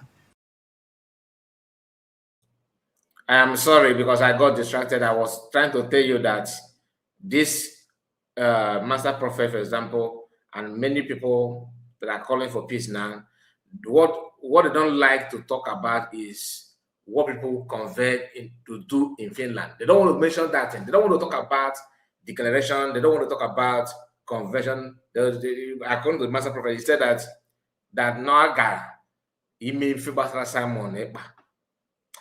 That statement didn't go. I don't like it because I felt like there's something that they're trying to avoid. You understand? Why telling you that PM? Now, like, it's let me just wait. Let me not go because there's so many things that I notice in what is going on now. My own opinion, though. I'm not saying that there's something that somebody told me or that's a secret that I know, but calculating what is going on now, I can make up some. I can make up some. I can make out meaning from that, and I believe that my meaning or what I can think or what I feel about it is actually the truth. Because I'm the kind of person that hates somebody trying to plug my intelligence like as if I don't see what I know. Because psychologically you can feel it. You can dictate what someone is trying to do while pretending that which he's doing is actually the other way around. But you can see the meaning from afar. But let me leave it here. So don't chat program kind of men so as na must stop so we just say but in our church so don't chat kind on me on na buy dear friends Georgian this picture come look at the picture kind of they give ante full evidence no ozugbo m na-esi Peter na Finland ka ọ na-asị m obi ajụrụ m sị dịkwalụ m nke m nwaanyị anyị fụrụ ya onye akịta Ngodo Beze this picture. This very Finland I did last year. I don't want to mention names. So many brig evidences of we have one and one year. One year. When you information, you will be near the program and the mother job Bobby and a phone and I Kedonyo 1 year for here. Yes. You give me program. Did I lie? Didn't any program mean that I'm among you? Obi, program if about too much. Even in this boy Kitanji me program. How come somebody send the linear? Do not send them, I don't know them. And I'm a program. Millions now then I come about 20 people now. I don't know them. Now I'm on a program but they make program. Doesn't make my sister Margaret, my wife don't have any problem. But please don't go there, okay? Don't go there. There's no you did not say anything wrong. So why would you say that? They will thank you, I appreciate it. Okay, they said what? Very foolish woman. And our own brother Clement, God bless you for your super chat. I really appreciate it. And they will thank you for your support and your love. That means a lot. Benchika, I see you, Benchika. This is Gaddafi voice. Yeah, Gaddafi. I said it before. Gaddafi. Oh, Gaddafi. That I know them. I don't know them. The only thing that all Biafra and no Mundibo has no Mundibo Kafao. I know them. Now na program. Did I know them? Obi, did I know these people? Kaina nege kwante. And my hand on one yak, my younger sister, 1 year for her. Katalmuaya, Iroma, Umepono. Did you send money for me? Did you give me anything? The only thing when I go and I quarter, or what he was. Oh, be done.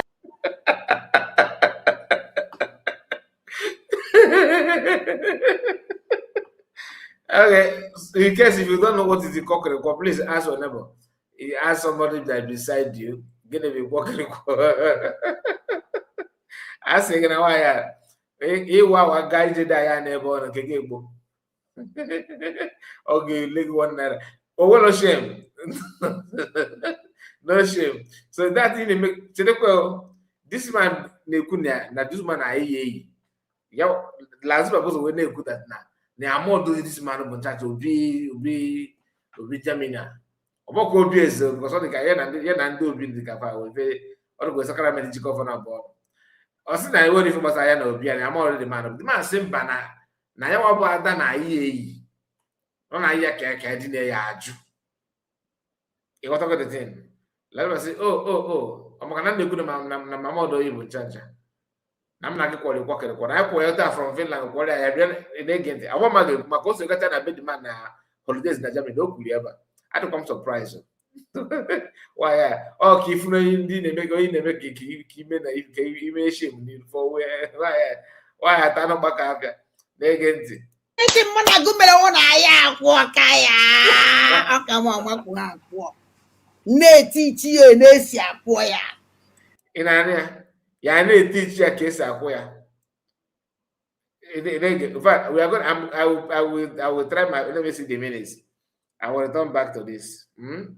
This is 15 minutes. Okay, let's say 40 something minutes here. We.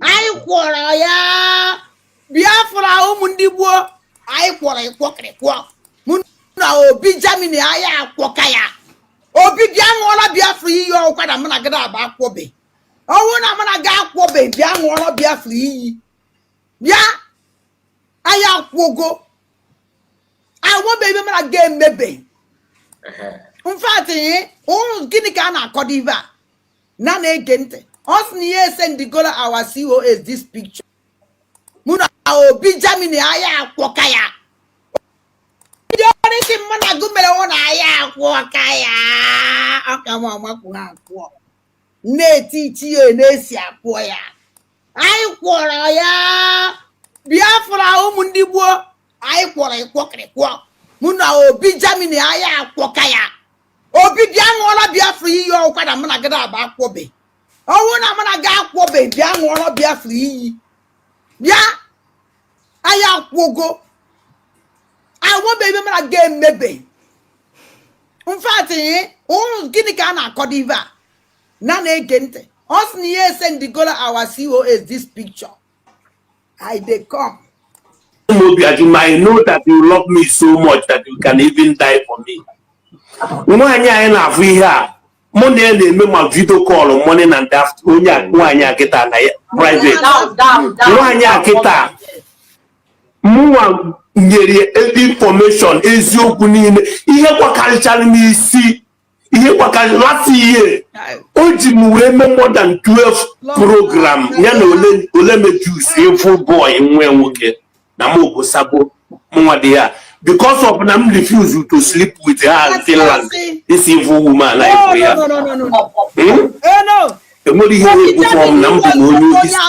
You didn't receive, you didn't refuse. Monago Korea, Babia Francis. Come and tell the truth. On a map beg na Germany. Obi Germany. On a mama beg it or can't talk video in a monagumelu. I have the whole evidence goes in Ampere and I beg na Germany. Obi Germany bịa ṅụọ iyi na adabịakwa be gị na Germany Obi Germany ọkwa from Finland ka anyị si wee kwụwa ya wee onugbu kwọkịrịkwọ kwọgide nata why are you lying kedu ibe ị na-atụrụ asị ehezina ka m gwazie m Biafra nso eziokwu a o tego ọ gịnị dị ibe a ka anyị put this madness to stop ngwa na-ekwu na ma enwere ihe obefom because na mụ na esere okwu as of December 2023 ka rapụrụ ya final o wee bịazie na March wee bịa na February kemgbe unu sekwanụ foto nke a foto ahụ na Finland 2023 ka anyị sere foto a kịta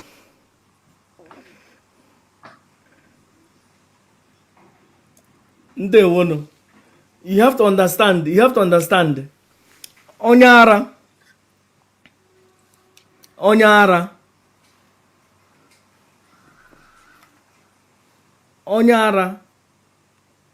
ka ijere nga onye ara na-asa ahụ. Now, before Master Prophet my sister Margaret, I don't know if you could know, but now I don't know why is he repeating like that. I don't know why is he repeating like that. What I will do, don't worry, after the program, I will contemplate on that and see how far we can go on it. Let me see. Okay. Let's try it from here. Oh, John, this picture, come on, look at the picture. Kaina na ege fante. Picture full evidence. No, ozugbo m na-esi Peter na Finland ka ọ na-asị m obi ajụrụ m sị dịkwalụ m nke m nwaanyị anyị pụrụ ya onye akịta Ngozi Orabaeze ji this picture. This very Finland anyị jiri last year. I don't want to mention names. This man in Anonia now was very, very active. Not support Oginkere. On Akpo me, on Akpo Okenena, Remages. Last but at this point in time, can I support the USB? In case if you don't know. Okay, man, Alpha. Not the guy. Then this the man can never get on a program of Eggman. When I call one this woman before na that woman, I am moyo no na here cadine just to shame the woman. Oman no the woman herself na why you go we are charge. Nobody feel nature go nature. We come on job from even in an equal amazing case. So many brig evidences of we have one and why Mwa onye nyere information ihe niile o ji wee bi n'ihe na program ndị mmadụ chọpụ ya na phone na-ajụ ya kedu onye ọka nwaanyị anyị fụrụ ya. Yes, this man in Afu, the man amara ife in ekwu na gị na-ewere anything mana ị na-agwa mmadụ gị na-akpọ morning and afternoon and night na video call ka ife gị na-eme na video ka ife gị na-ekwu camera down isi balụlụ unu. Last but up on a chair, get away because everything. you give me program. Did I lie? Didn't program mean that I'm among Obi program if runje bad too much. Even in this boy Kitanji me program. How come somebody send the linear? Do not send them, I don't know them. I'm a program. Millions now then I come about 20. People now, I don't know them. Now na program but they make program doesn't mean that I know them. I don't know them. The only thing that all Mubiafla and do Mundibo has no Mundibo Kafawo. I know them. Now na program. Did I know them? Obi, did I know these people? Kaina nege kwante. And my hand on one my younger sister, one eye for her. Nwaanyị Iroma, Omepono. Did you send money for me? Did you give me anything? The only thing I go and I quarter or what he was. Oh, be the only thing I go and I walk. Okay, Mama, ne teach you, Nesia, Poya. No, just no one amount na the man amalo case akwea. Ya na etiti that case akwea. Ai kwora ya. Biafra umundibo. Ai kwora ikwokre kwa. Muna obi Germany aya akwoka ya. Obi bia nwola Biafra iyo kwada muna gada aba akwobe. Owo na muna ga akwobe bia nwola Biafra iyi. Bia aya akwogo. I want baby muna game mebe. In fact, gini ka na akodiva. Na na-egente. Us niye send the goal our COS this picture. Muna obi Germany aya akwoka ya. The only thing muna gumele wona aya akwoka ya. Aka mama ku ha akwo. Ne titi e na esi akwo ya. Ai kwora ya. Biafra umundigbo. Ai kwora ikwokre kwa. Muna obi Germany aya akwoka ya. Obi bia nwola Biafra iyo kwada mna gada aba akwobe. Owo na mna ga akwobe bia nwola Biafra iyi. Bia aya akwogo. I want baby mna ga mebe. In fact, gini ka na akodiva. Na na-egente. Us niye send the goal our COS this picture. I dey come. I know that you love me so much that you can even die for me. Nwaanyị anyị na-afụ ihe a mụ na ya na-eme ma video call morning and after onye nwaanyị akịta na ya private nwaanyị akịta mụnwa nyere information eziokwu niile ihe gbakarịchara n'isi ihe gbakarị last year o ji m wee mee more than 12 program ya na ole mejus evil boy nwe nwoke na m ogosabo mụnwa dị ya because of them refuse to sleep with her in Finland. This evil woman like no.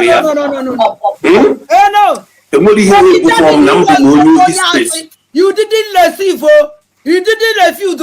Monago Korea, Babia Francis. Come and tell the truth. On a map beg na Germany. Obi Germany. On a mama beg it or can't talk video near Monagumelu. I have the whole evidence goes in Ampere and I beg na Germany. Obi Germany biango yi na da kwa beg na Germany. Obi Germany okwa from Finland the kai si we kwa ya wo nubu kwa kare kwa gide nata.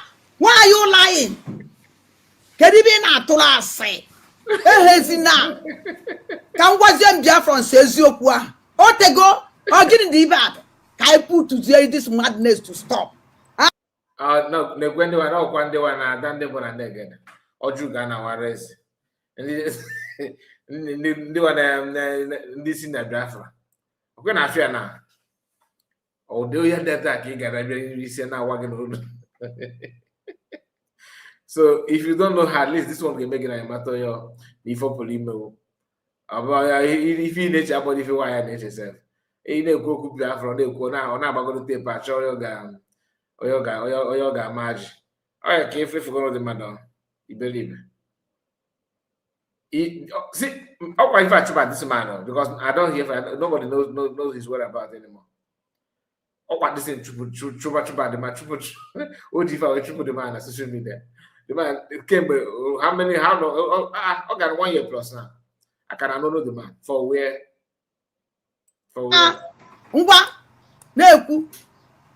Na ma nwere ihe before because na money eselu ukwu as of December 2023 can rapor ya final o we biazia na March we bia na February bia kemgbe unu sekwa nu foto na Finland 2023 ka ise foto kita.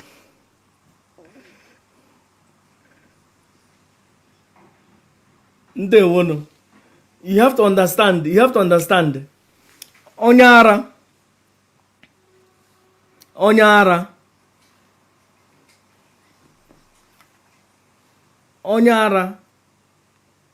ka ijere nga onyara na-asa ahụ kụọ ya ihe onyara agbapụta na bedroom gbara ọtọ na-achụ gị onyara bara nga na-asa ahụ bịa kụọ gị ihe ga-agbara ọtọ gbapụta na bedroom na-achụ onyara. In fact, amam ka m ga-ewe emanụ achọghị ikwu na ya na ada dị ọra mma na-eri na-egbu ji. The guy dị respectful, ọ chọghị ishe ma ada dị ọra mma, ọ chọghị ikwu na ha egbuo n'eji. Ada dị ọra mma eji ọnụ ya ji kwupụta na ha ama mmụ eziokwu ma ọwashi because the guy na-akọwa na ya na ada dị ọra mma egwughị ji, but ada dị ọra mma na-akọwa na ya na ya eriene na ha akwụọ n'ọka, na ha akwụọ na injin, na ha akwụọ na akamụ, na ha akwụọ n'olugbu, na ha afọ n'olugbu, na ya in fact na ya kụzine the guy odinede afọ na o nwere so many things ha mekọrọ. That means emere ha so many styles. Ada dị mma na-akọwa na even na gaiman the guy ebilite ha ọtọ na ya arụ n'ọrụ buru ibu iji mee ka the gaiman bilite ọtọ. Ihere a na-eme this useless woman. Ịwụrụ nwanyị so ere you are so proud i defend Ada dị ọra mma na ọ pụtara na eji na-akọwa na gaiman the guy ebilite gị ọfụma na ya rụrụ ọrụ. That means na ya handụrụ the gaiman daga gaiman akwụrụ gidigbam ịrụ ọrụ kwesịrị ịrụ. Hai ala efuone ala Igbo efuo no, ala efuo ne, Chileke ala efuo no. Nwanne ni nwaanyị achala ugo na anụkwa ihe m na-ekwu nwaanyị si na ya na the gaiman dara ada na ya rụrụ piga mege the gaiman akwụrụ gidigbam hey and na ya kụzine this guy otu na-eji egbuji otu na-eji akwụ apị otu na-eji akụ otu na-eji hey Chileke ada dị ọra mma ama akpọ gị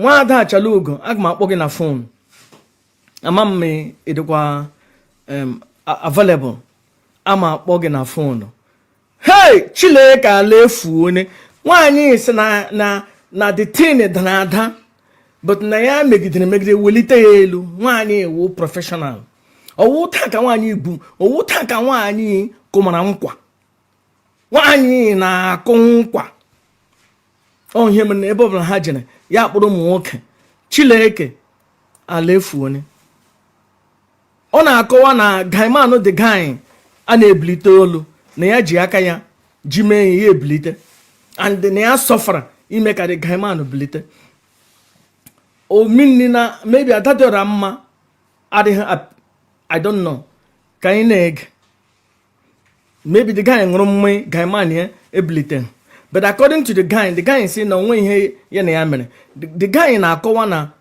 na this woman na-atụ ashị but ama m ka m ga-ewere You want to need this rubbish question.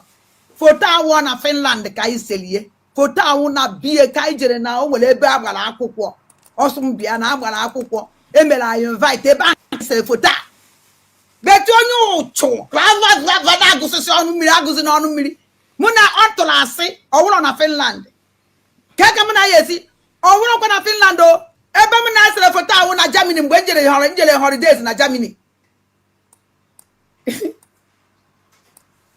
Mgbe njere holidays na Germany mgbe ahụ ka m na-esere foto a don't worry mmecha kịta m na-egosi unu ụdị foto ọfụ kwọkịrịkwọ ka ebizie nnọọ okwu a. The point our brother is making is that this lady here or this woman here that they call her Daddy Oramma have denied that he doesn't know this man. Never you one day bomb ready again even we be a church. Man aga wụrụ ọgba tọrọ m nne ya vam na ha kwọrọ dress ya mazi biri a church. Man na nne ga wụrụ ọgba tọrọ m ya atọ so ihe nye m that respect is a warning no. Kam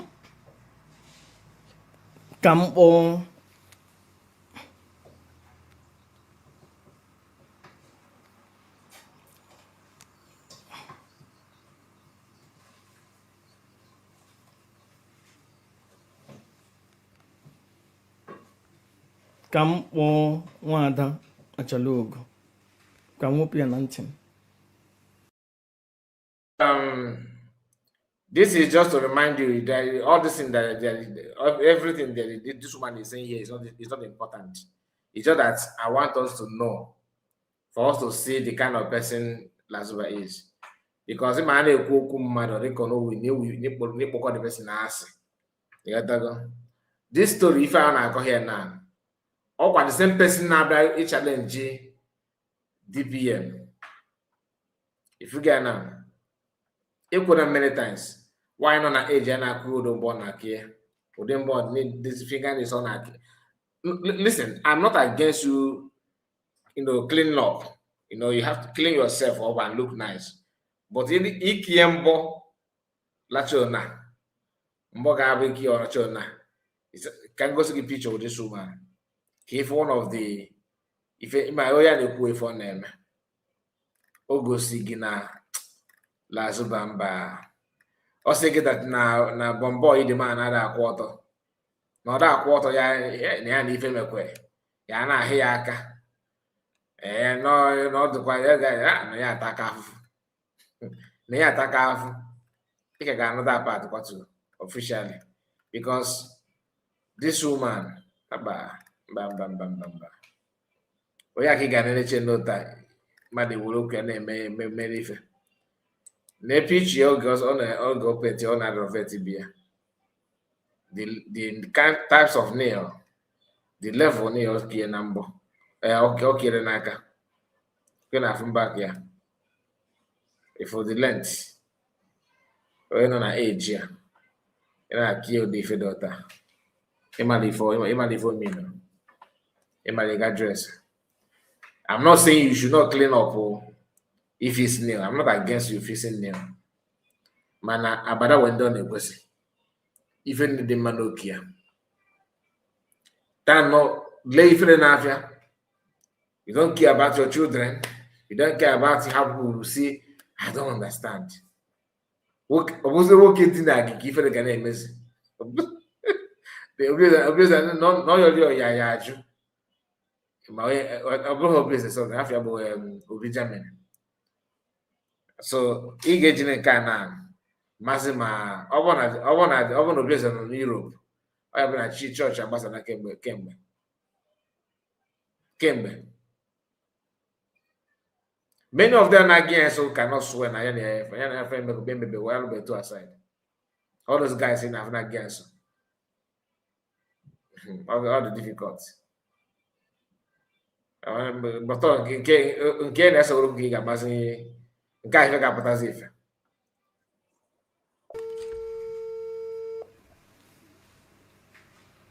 Nwada Chalugo anụkwa m na live program o adịkwa mama. Okay, the master prophet himself. Ịnụkwa na nwaanyị isi ndewo nwaanyị kara aka. Nwaanyị isi na o nwere ada dị ọra mma si na o nwere wangan ya na ya kwọrọ ekwọkịrịkwụ. Choi alefuone. Chere master ka ngwa gị ịma na nwaanyị ọbụla ụlọ agwụrụ n'anya ada enwezi shame. Any woman ọbụla efuru like this gbagidela na dazi legide onwe ụlọ agwụ ya n'anya shame gwụ ya n'anya no more forget zie ya. Imagine a man nwere shame pụta si na ihe metụrụ ya aka na ya na ihe akwọghị kwọkịrịkwọ ya ma bụ nwaanyị pụta si na ha akwọrọ ekwọkịrịkwọ. Gịnị ka ọ na-egosi gị ifuru dat na onye a na olego shame n'afịa onye abụzi ebe ọkụ nyụrụ sikwụsị ọnwa o nwezi ihe ọ na-epu gaz ọ na-epu Eziokwu. Master prophet nwaanyị a bụrụ agwara m gị na ihe a niile ifuru ọ na-eje Finland ọ na-esogharị Simon na ọ na-anwụrụ Simon Ekpa ekwuru m ihe a na platform ezumezu yesterday. Ifu that voice note ebe ahụ ọ na-ebe akwa si na obi adịghị mma ihe aba akwa love ka ọ na-ebere Simon ọ na-ebesara ya akwa love na-asị obeta obi obi adịrọ m gịnị mere that na a lady that a woman dị otu a enwere ike irekọdụ voice for Simon si ya maazị Simon Ekpa biko kwa ihe ịgwa ma laikịrọ m ya na obi adịrọ m mma sinsie ịgbago na ikwu okwu ka nwaanyị ikwuo ya ka nwaanyị nwere dignity ikwucha ya ipost orie then onwezi ihe ọ chọrọ ịgwa gị ije nke a wuo je bebelu nwoke akwa ị na-ebesara Simon Ekpa akwa ọ dị gị ka your lover ifuge.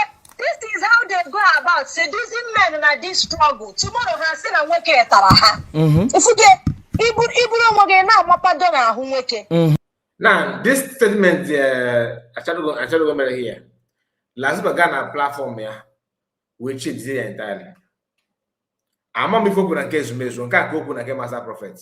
But also na na qualify yesterday. So she was trying to quote herself again. But Lazuba I translate go this into the na this lady sina ya na PM on I. You want to go the thing now just to create problem. But I will try my best to see if you can present that one. Let's have finish this one first. The man and the man who working in one quarter. Always some men, that's always some men and resist one.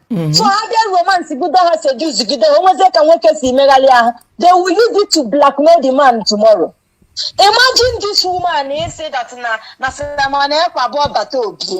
Okay, my name here. Now mama is Simon Ekpa na phone every now and then.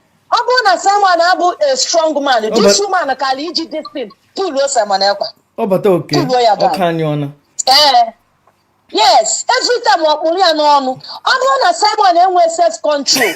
nwaanyị aka ni seduce Simon will blackmail because you alone at this movement how to blackmail people. Or that chop peace.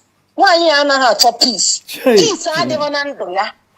Onye abụ disaster. And that is ọnọdụ ka ọbata na this struggle. As in ka o jide ụmụ nwoke na-atapịa. Imagine a woman isi na nwoke tara ya. Hey, Alefu. Nke a the height of it. Okay, Anyona. Master Prophet. Ọkụ nyụrụ anyụ onye a abụrụ dị mmadụ. Amadị na nwaanyị a ga-elu ugwu like this. Si na nwoke tara ya before the world.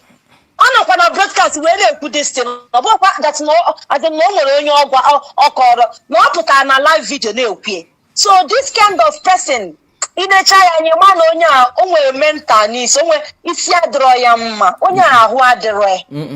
Imagine ije na France wepụ our name. Kedu right ọ bụrụ na nwaanyị a na-ahụ ụdị that's ọkali wepụ our name na France. Just imagine agadi nwaanyị ha otu a. Ihe nchọpụtara bụ na onye a abụghị mmadụ. Master Prophet, this woman need to be dealt with. Any did ka agbari ya film. Any did ka adọ ya van. That's ka adọwa ya mpa. Anụ m ebe ọ na-ekwu na video na ọ na mamazi na ọ nọ na social media. Na nke ọ na mamazi na ọ nọ ya. Mụ respond to her. Mụ bịa gwa ya ka mụ na ya drag ya na any idiot. M drag ya one na obere akwa. Ịma anọrọ m onwe nọ na-achọ m. Ụbọchị m ga-echeta ya kịta. Social media wabi ịmana nke nna ada ụda onweghị ebe ịkwado ngwala okwu na-erumenu jistem onwe onye ọbụ mụ na ya maazị mpịacha ọkụ ahụ ya ka onye ahụ nakwa otu ọ dị onwe nnọọ na-achọ m anọkwa nnọọ na-achọ m na-akpụgharị kanụ nta kanụ n'ọnụ ọgwụ maka ụbọchị m ga-echeta ya m na-agwakwa ya na onwekwa ebe o si ruru ya na kanụ nta onwekwa ebe o si ruru ya na kanụ nta daazị m na-agọkwa ya rigirigi mmemekwa ebere.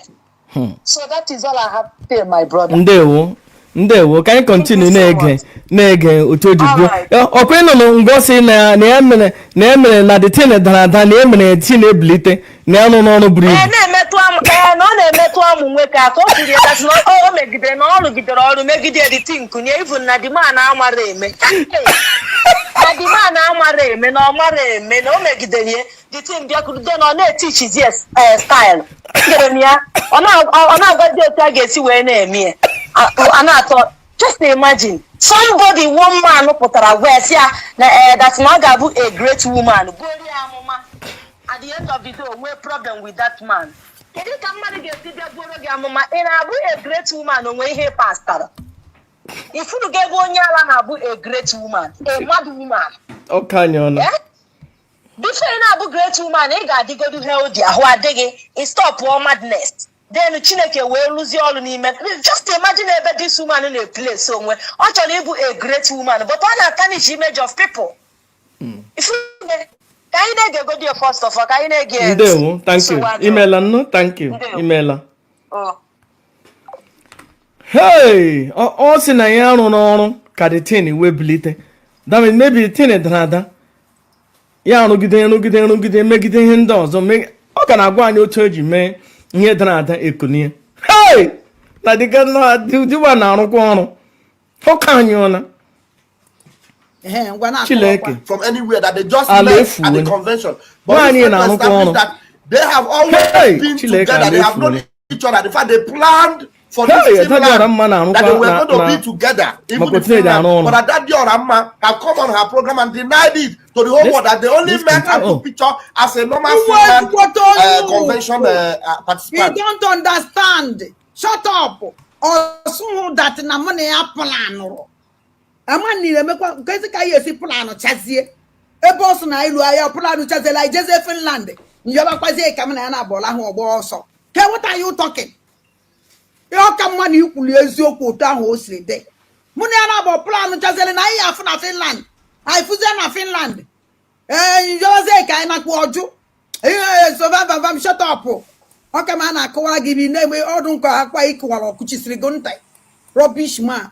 But he has other proofs to show that was not the only time they have ever met. And ijikwa gosi ndị Biafra no okwu niile ọ na-ekwu bụ asị asị. Asị na she's full of lies. Don't worry, I'm going to go. That's why you don't worry.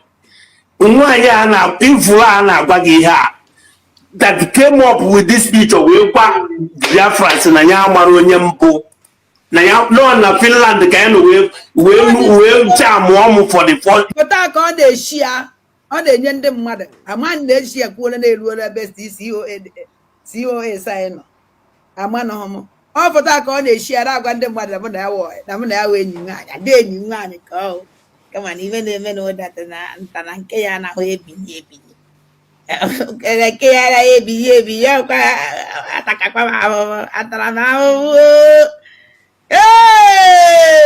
kada na-ege isi iji ọtụ nta agwakwara m nọ na Finland ka ya na wee chamụọ m for the first.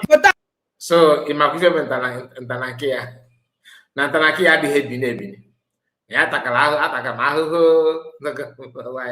waya bido na ife mebụ na ntana nke ya adịghị ebini ebini na ya takara ahụhụ kekososo na jegom na ya azụ ka ọ na-eshi ya ọ na-enye ndị mmadụ ama na-eshi ya kwuola na-eruola ebe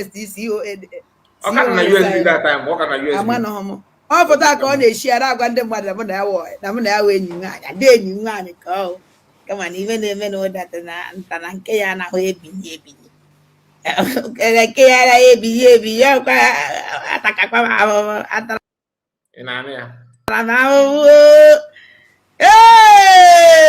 kada na-ege isi iji ọtụ nta agwakwara m ụlọ na ibe anyị nọ taa na mgbede ahụ asịrị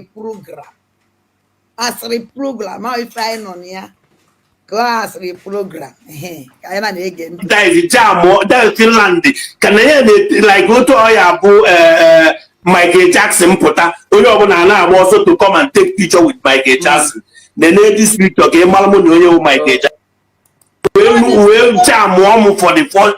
Lazibak bụzi aka na-akpọ n'utu 1 aka na-akpata utu 1 na ntanaki ya adịghị ebini ebini ya wa ya ataka ma ahụhụ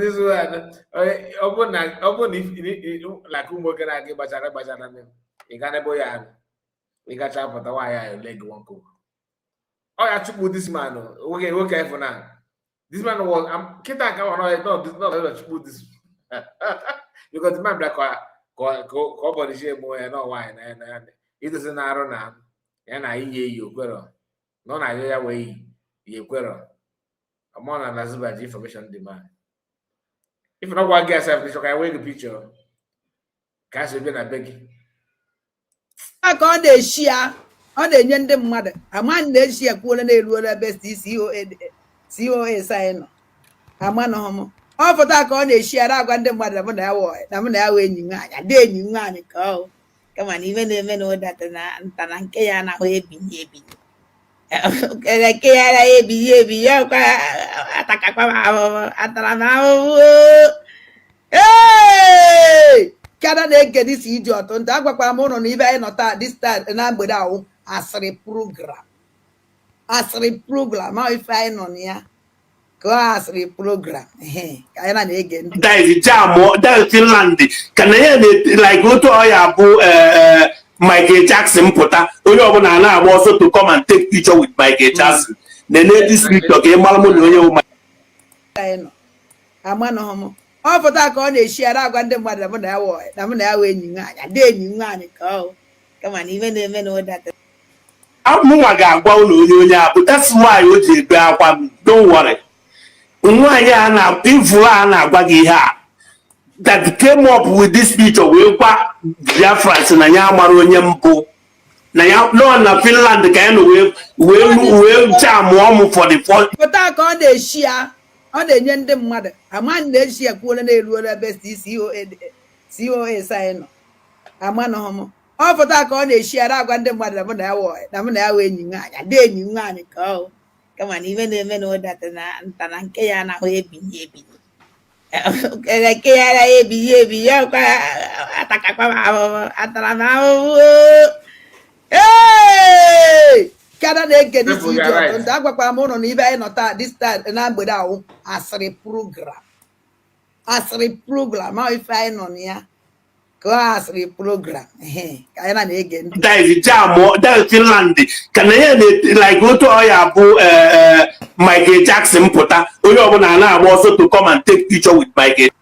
I want to know ihe kwuru na gaimanu dị ka ya na-ebili ebili nta na nke ya a na-ebili ebili na ya tara ahụhụ before the thing ebili Chineke.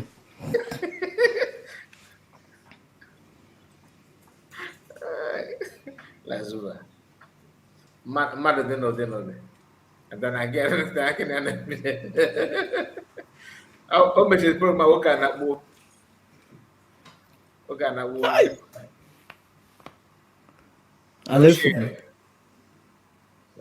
Alefu ne. Ihe ne anọ anyị n'anya. The lady speak to game malmo no you Michael Jackson. Michael Jackson never.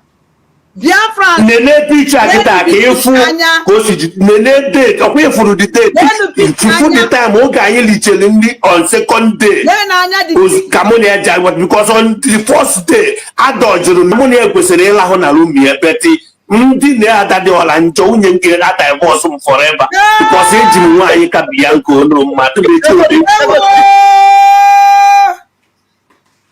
Hey, Obi gwanu eziokwu. Gwanu eziokwu. Mụ na gị lahụkwara n'ugboro one ma one abịa na mbeg na Germany mele gị holidays how many times? Ọnwụ kwago kwụrụ ụgwọ flight njiri bịa kwa m kwụrụ ụgwọ flight njiri bịa how cheap I am.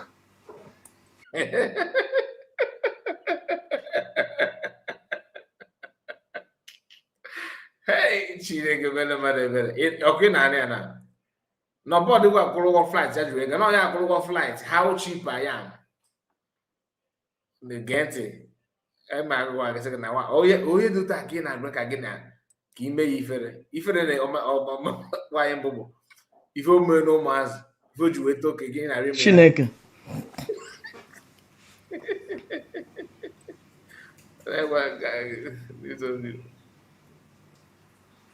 Margaret said once.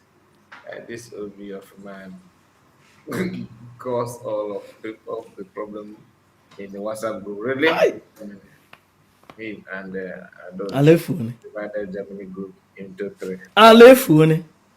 Immediately. The lady speak to game malmo no you Michael Jackson. Michael Jackson never. Biafra. Nene picture kita kefu ko si nene date o pe furu the date. Fufu the time o ga yin lichele ndi on second day. Kamoni eja because on the first day adojuru kamoni ekwesere ịla hụ na room ya beti ndị na-ada dị ọla njọ unye nke na divorce m forever because eji m nwaanyị ka Bianca ono mmadụ mechi obi. Hey, Obi gwanu eziokwu. Gwanu eziokwu. Mụ na gị lahụkwara n'ugboro one ma one abịa na mbeg na Germany mele gị holidays how many times? Ọnwụ kwago kwụrụ ụgwọ flight njiri bịa kwa m kwụrụ ụgwọ flight njiri bịa how cheap I am. Obi gwanu eziokwu na abịa na mbeg na Germany na ọrụ gị holidays. Onye nwere nta nke ya na-ada akwụ ọtọ ịtaziri afọ ka ị na-wee spend ego agba flight ka ị gakwa takwa afọ again. Ọ kakwa mara ego akwụ ngwụrụ eziokwu gwa tu. Ọ dịwa ka nwoke amaghị mme ya o metakwere gị ọfụma eyi because ka isi esozi ya otu isi eso ya gosi da na ya dọrọ gị mma ịgba flight. Bọkwa no according to you different occasion every 2 weeks. Anytime we do holidays 2 weeks, you got to Gabuto na Germany.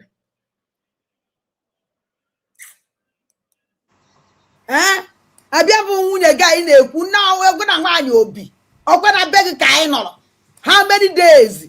Abia m wee 1 week 2 weeks holidays na-abịa na anọ na be gị 1 week every 2 weeks holidays mbịa na be gị every 2 weeks holidays mbịa na be gị. Why you deny? Gwabia France the truth. Obi Germany. How many times can be an abeg na Germany? Why are you lying? I will plan to in Finland. And what are you talking? Obi Germany, why are you lying that they better na my hotel room na Germany, na Finland? Obi Germany. How many times? Why are you lying? Maybe I'm my hotel room. Na Finland. Oh my God. Otrobabu kwegi. Kaina nege this man onte. It's not your kagini abia tine na room ya. Vam.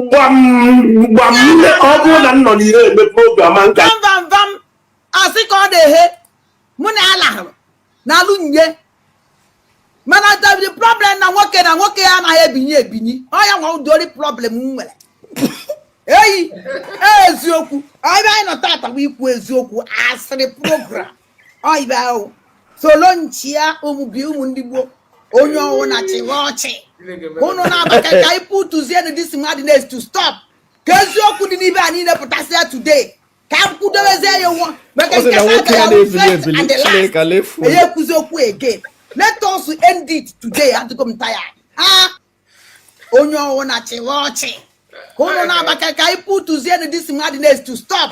Keziokwu dị n'ibe anyị na-epụtasị ya today. Ka kwudobezie ya nwa. Maka nke sa ya first and the last. Eye kwuzi okwu again. Let us end it today. Adịgo m tired. Ngwa. Onye a na-agwa gị ihe a force me to not pay all money plan to come to this. Amụnwa ma mgbe o ji move. Vam wepụta picture. Ebe m na-aga na ebe m na-emove from my city to Frankfurt ije Frankfurt to ada nkịta ji this picture before the Finland. Wepụta ya ka Biafra to put na nyenwa she's monitoring me to make sure I have left. Go show Biafrans. Let me see. Picture ebe a na-amalite ịbịa nekwa na ife na-aga na Biafra land. Akpọrọ m Dorati ma Dorati. Stop beti gị na-aga na Biafra land otorogbukwe gị. O nwere anything na-aga na Biafra land ka anyị kụgodo asịrị ya. Onye ụchụ. Ngwa. Weta the photo aka ahụ the photo a na-ekwu. We see one of the people.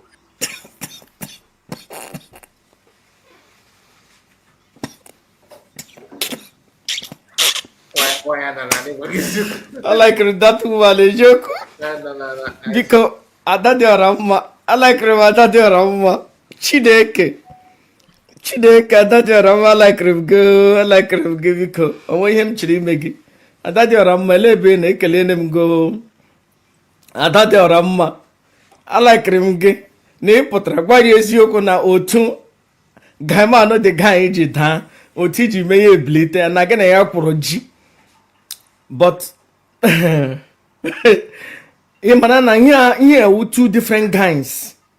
This one na the other one no oganana one year B nke anyị na-ekwu na bi na Germany nke ọzọ bi na Holland adadịọra mma na-efegharị country to country na-aga anọnyere guys be alone nyewu onye na-apụta ya sị ndegbo aka ya adịghị ọcha na huna nyawu weekend. I won't take so much of your time, and then when ndị ọzọ chiri ime program and Divine Mother ya wụ na ile anya Divine Mother na-eshi ofe ọkwụrụ kara aka kachara akaja and the Divine na-eshi ofe ọkwụrụ na-echikwa.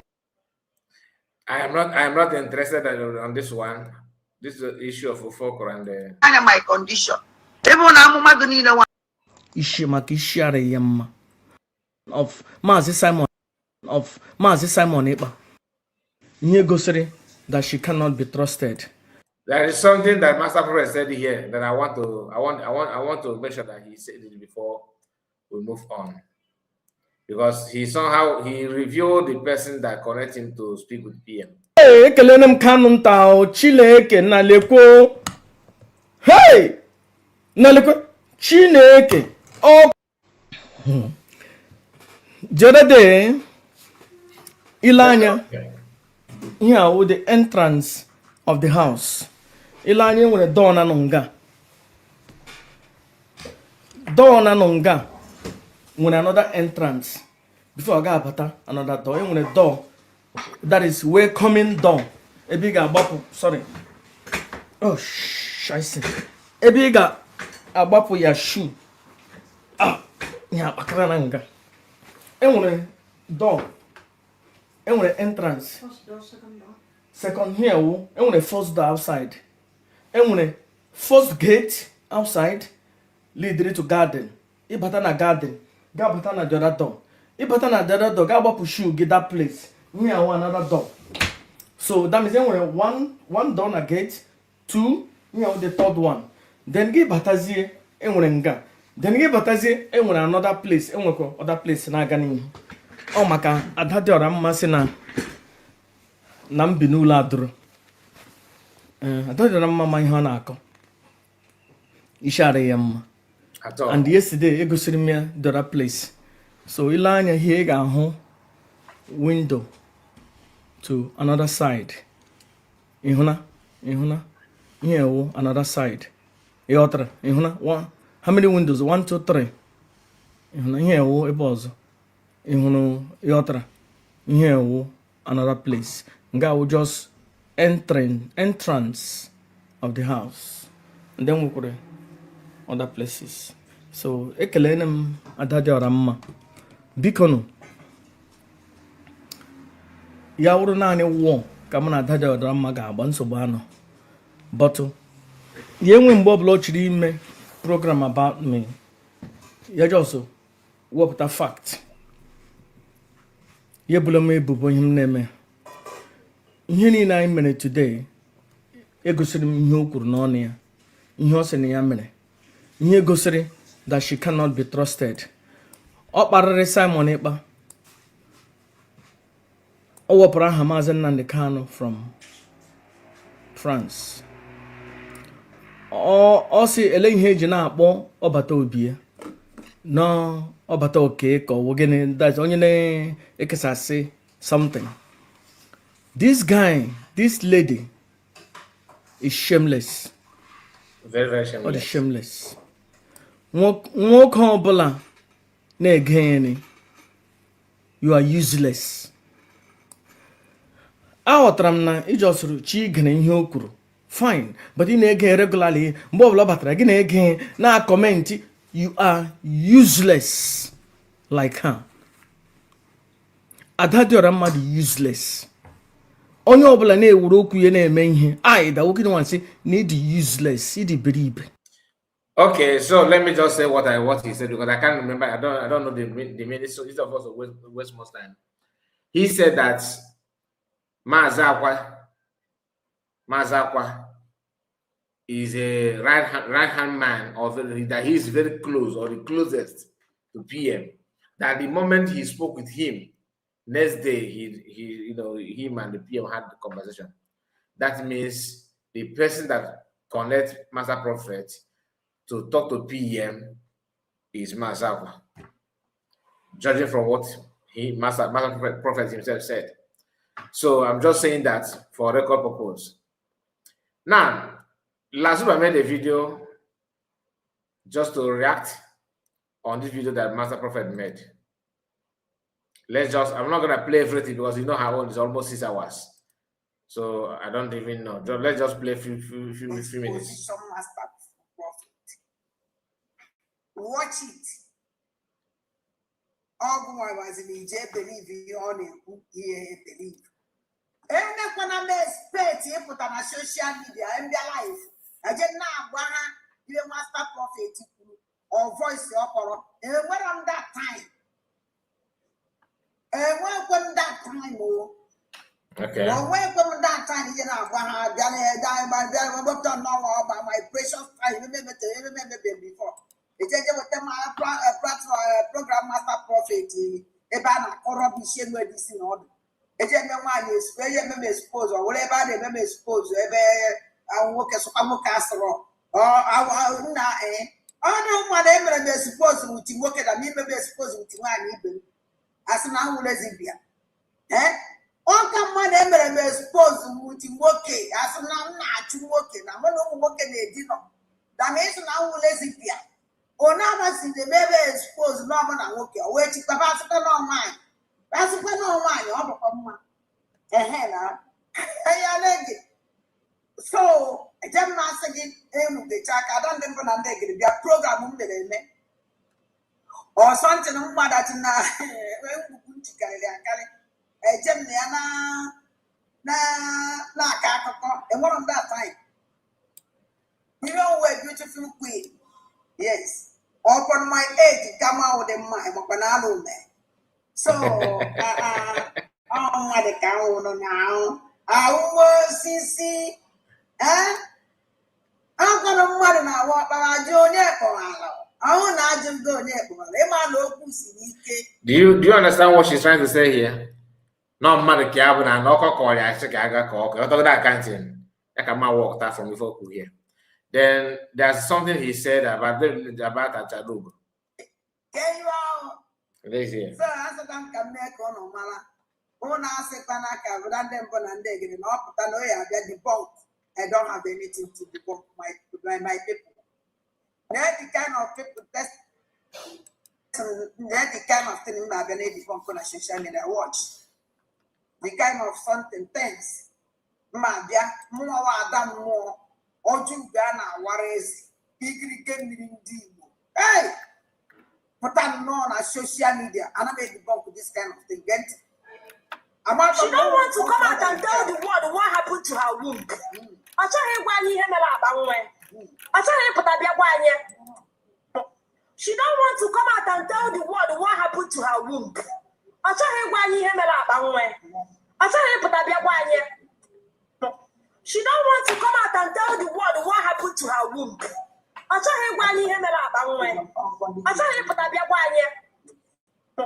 She don't want to come out and tell the world what happened to her womb. I tell her why you hear about when. I tell her put up your why. She don't want to come out and tell the world what happened to her womb. I tell her why you hear about when. I tell her put up your why. So, you man are there to go for this kind of thing. If you go, or what come corner, well,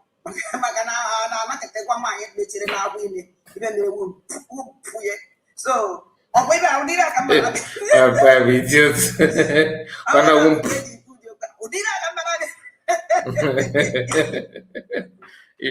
You see, by follow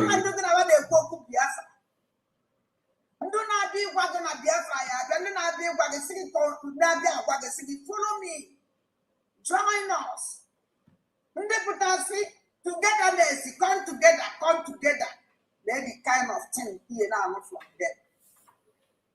Let the kind of thing in no, a woman working on one, yes, and one about top Biafra.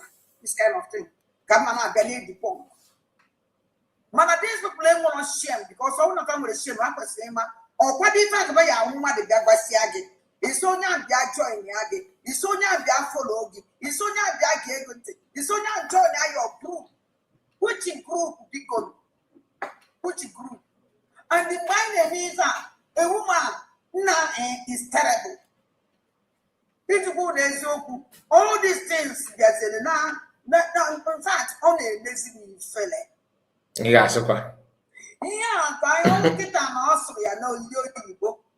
And the international war, Biafra, we back right now. Our people are now, and they were every day steady. They did not want to let their organ.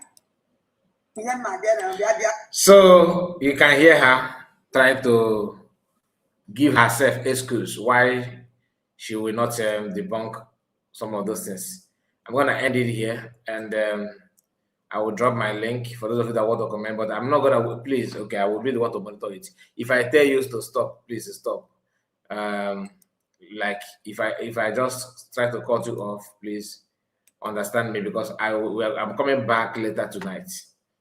Do you understand? So I need to have some break for that program if time permits us. So do not occupy all the time. That's why, because I know one or two people may like to comment on what Lasba just said. So the link is out. You can join me if you have anything to add to that. Day one.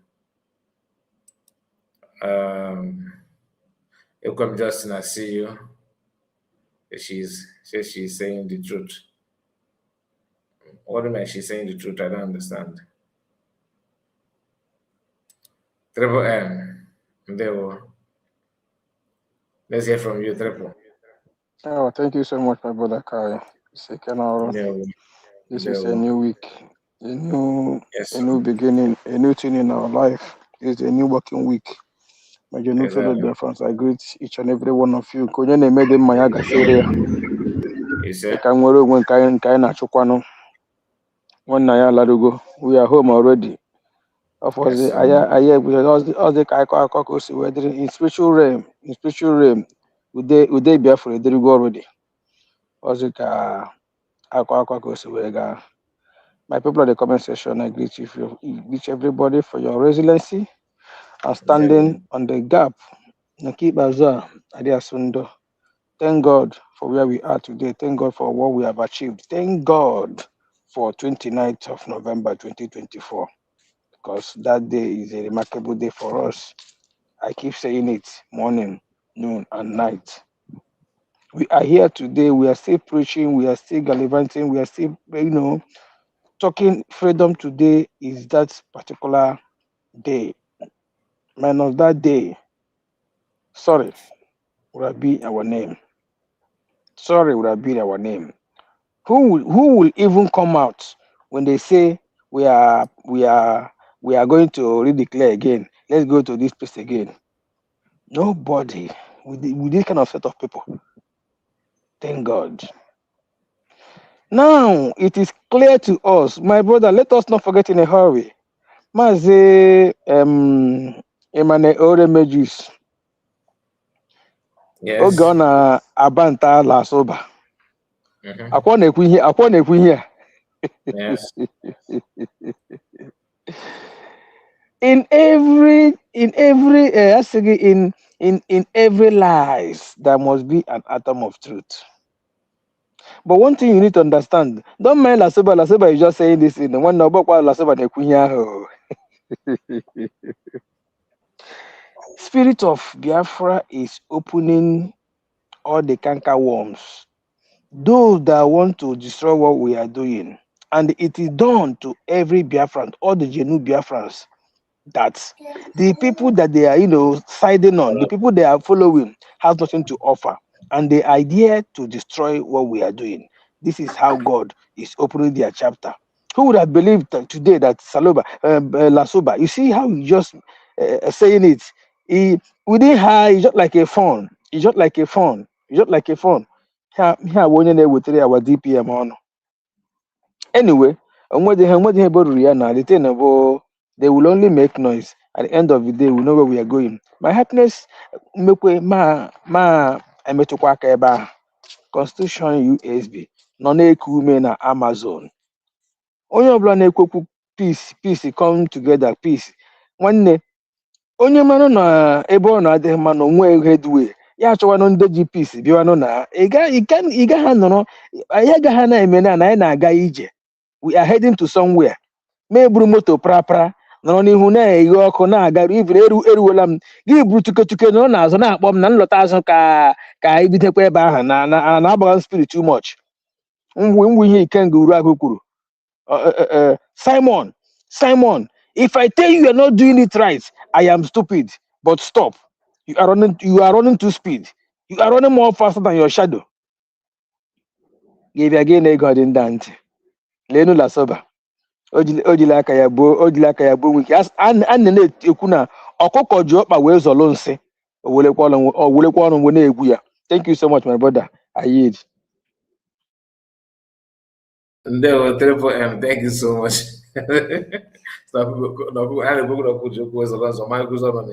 Ike Jesus, let's hear from you. Ike Jesus,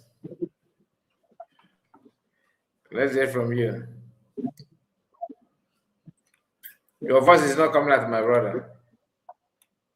Good morning. Good morning. Ndewo. Yeah, I greet all the that are hearing us all over the world. My brother, I hope you are hearing me. I'm coming out. Yes, you are, but you just add some energy to your voice. Okay, can you hear me now? Yes, we can hear you. All right.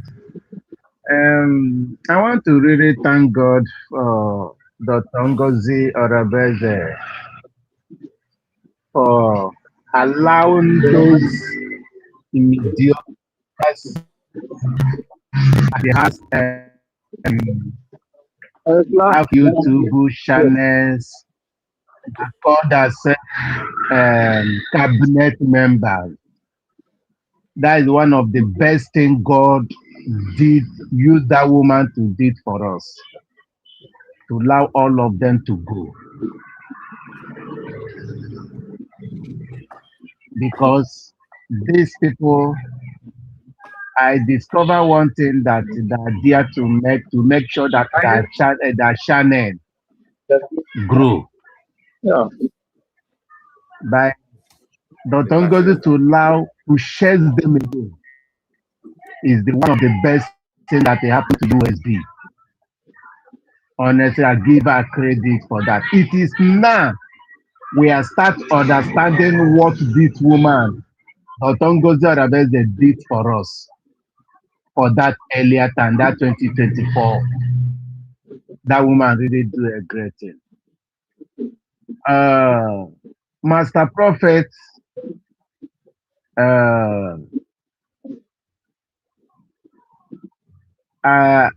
don't have any symptom of regard where he is as far as I'm concerned. All of them that the same thing.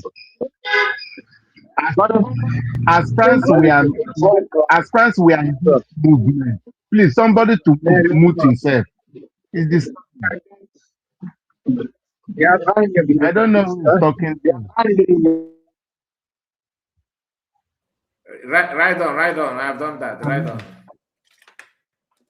Okay.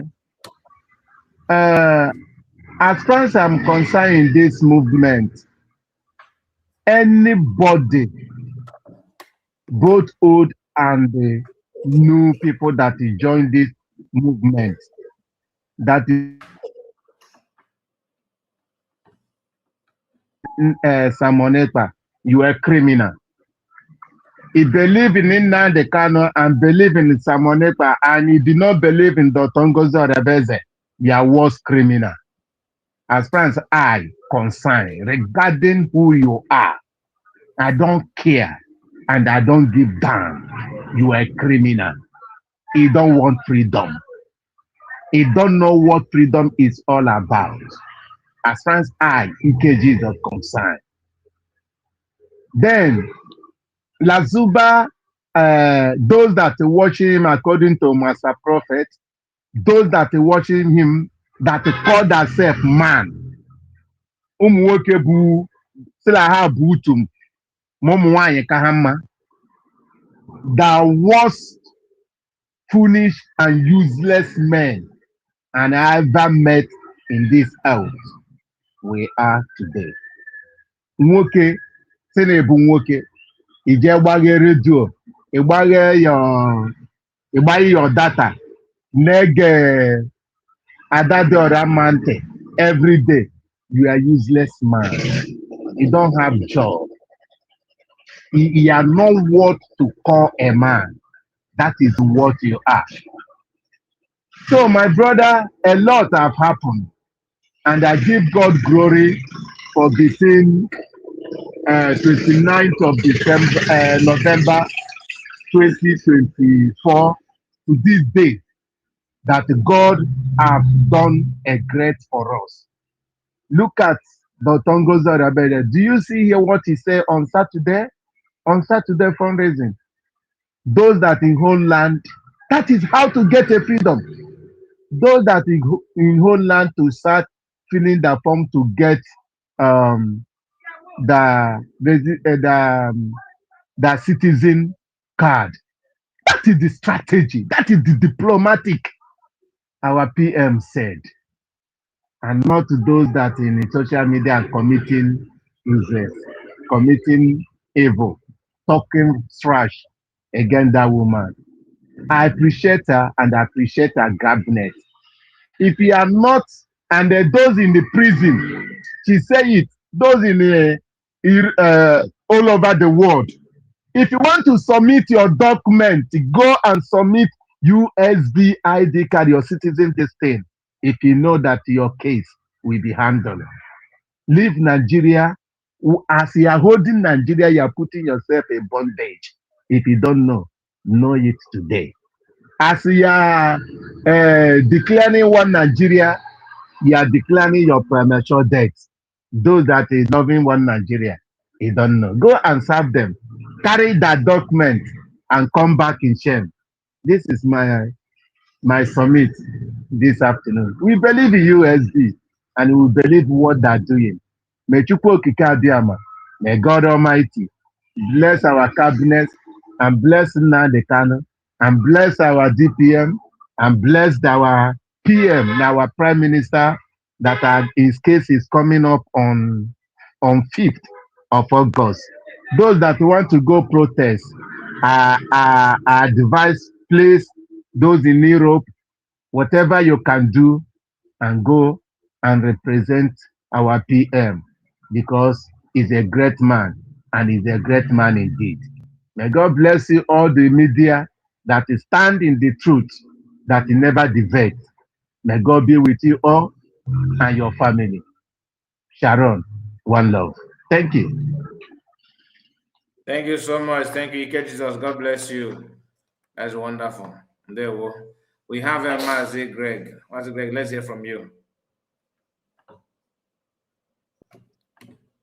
Yeah, Maazị Ka, good afternoon. Daalụ sọ, isi ike n'ọrụ. Ya dịkwara anyị mma tata dịrị Biafra mma na ele anyị Maazị Maazị EM Samuel Ekwenjeko and our leader Dr. Mazara Grace and all the Biafrans. Just very quick one. Emana, every this type of things, anyone I'm going to show, I have completely different view from all the whole thing. Emana, from the beginning of this matter, we handled it here when the thing broke out in Israel. But that is one of the reasons we went to because of Akut Alama that mentioned normally Obi is not that kind of person that will follow the thing that you know that Obi is not. So what am I trying to say?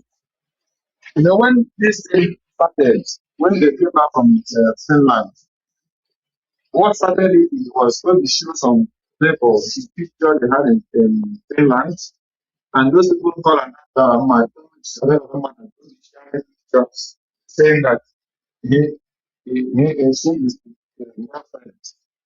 So another man started denying there was nothing like that. But he don't even know the story. So before he was saying, another woman said that she don't know her. So they are talking all this while. They are very close. So and then another one continue using the term of the told their beliefs and they making and talking at the point so they can get to the level of all this, getting to this level. So with I myself, I told myself when they came back from Finland, let me say he did not have anything. There was nothing like sleeping with another woman. There was nothing like that. And I really told it. But what this woman was trying to do here was because he knew that Toby is married and living with the wife. So what he's trying to do here is not that marriage. So that woman will tell Toby that anytime you go out, you're going to have to sleep with him. So and that was making all these things to destroy the marriage of Toby. Toby has nothing to do with another woman. Toby didn't sleep with another woman. That's 100%. So, but any person can believe whatever he or she wants to believe.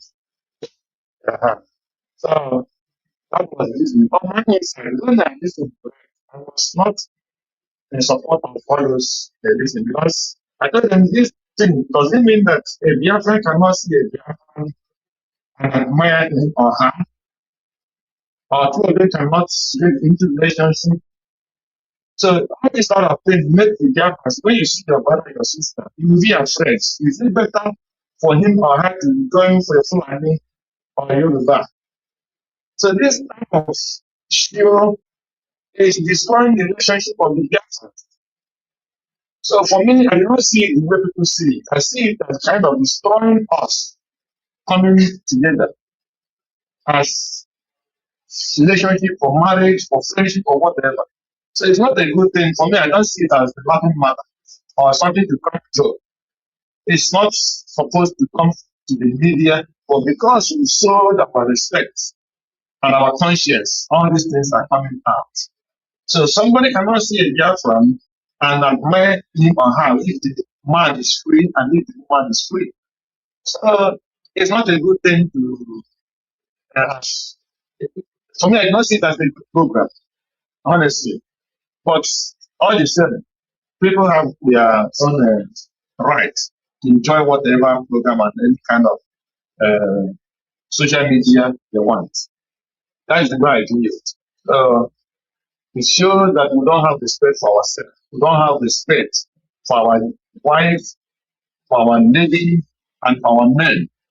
So everything we bring it to the social media, we discuss it and tarnish our image, destroy our family good and every other things. It's not a thing to laugh or to enjoy at all. That is the way I see it on my own side. So, but I don't know how other people see it. So it's not a good program for me.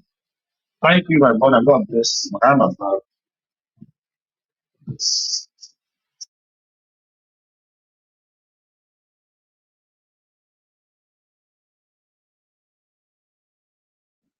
Mazikai, are you there?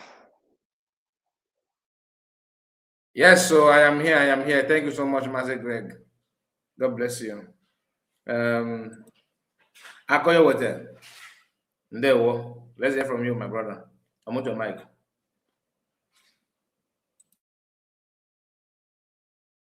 Akoyo Water, are you there?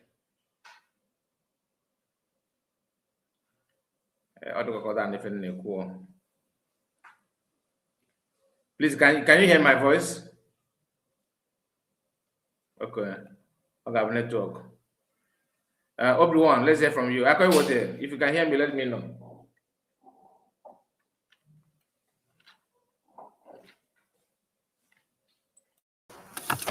Hello, Mr. Kai. Can you hear me?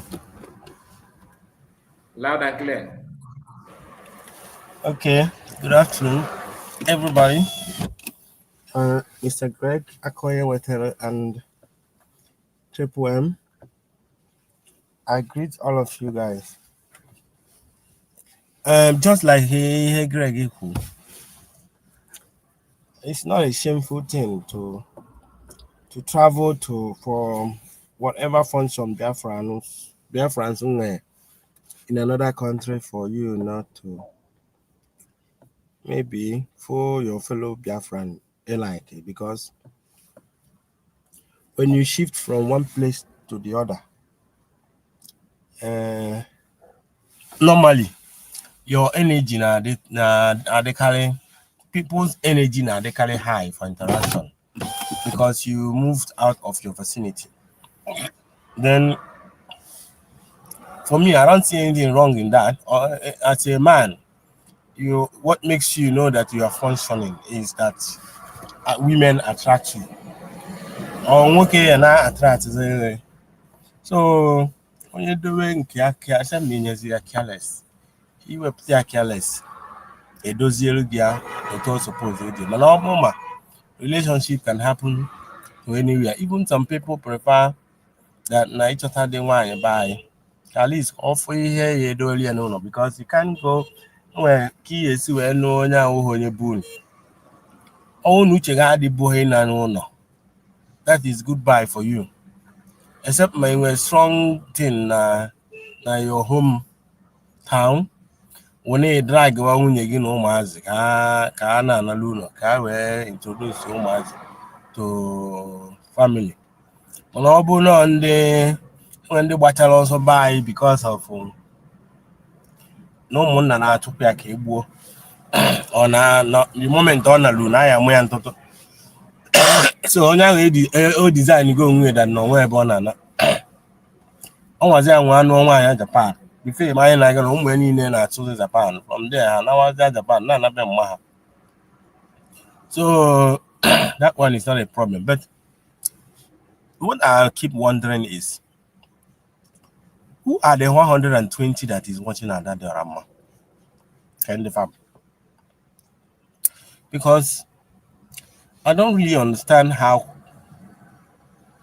I was wondering, Okwa Chaluga Kadadama inviting na platform Yambosa. Anna Bomecha, my sister. I was surprised he get one video and then Rama. Now what was it Chalugo?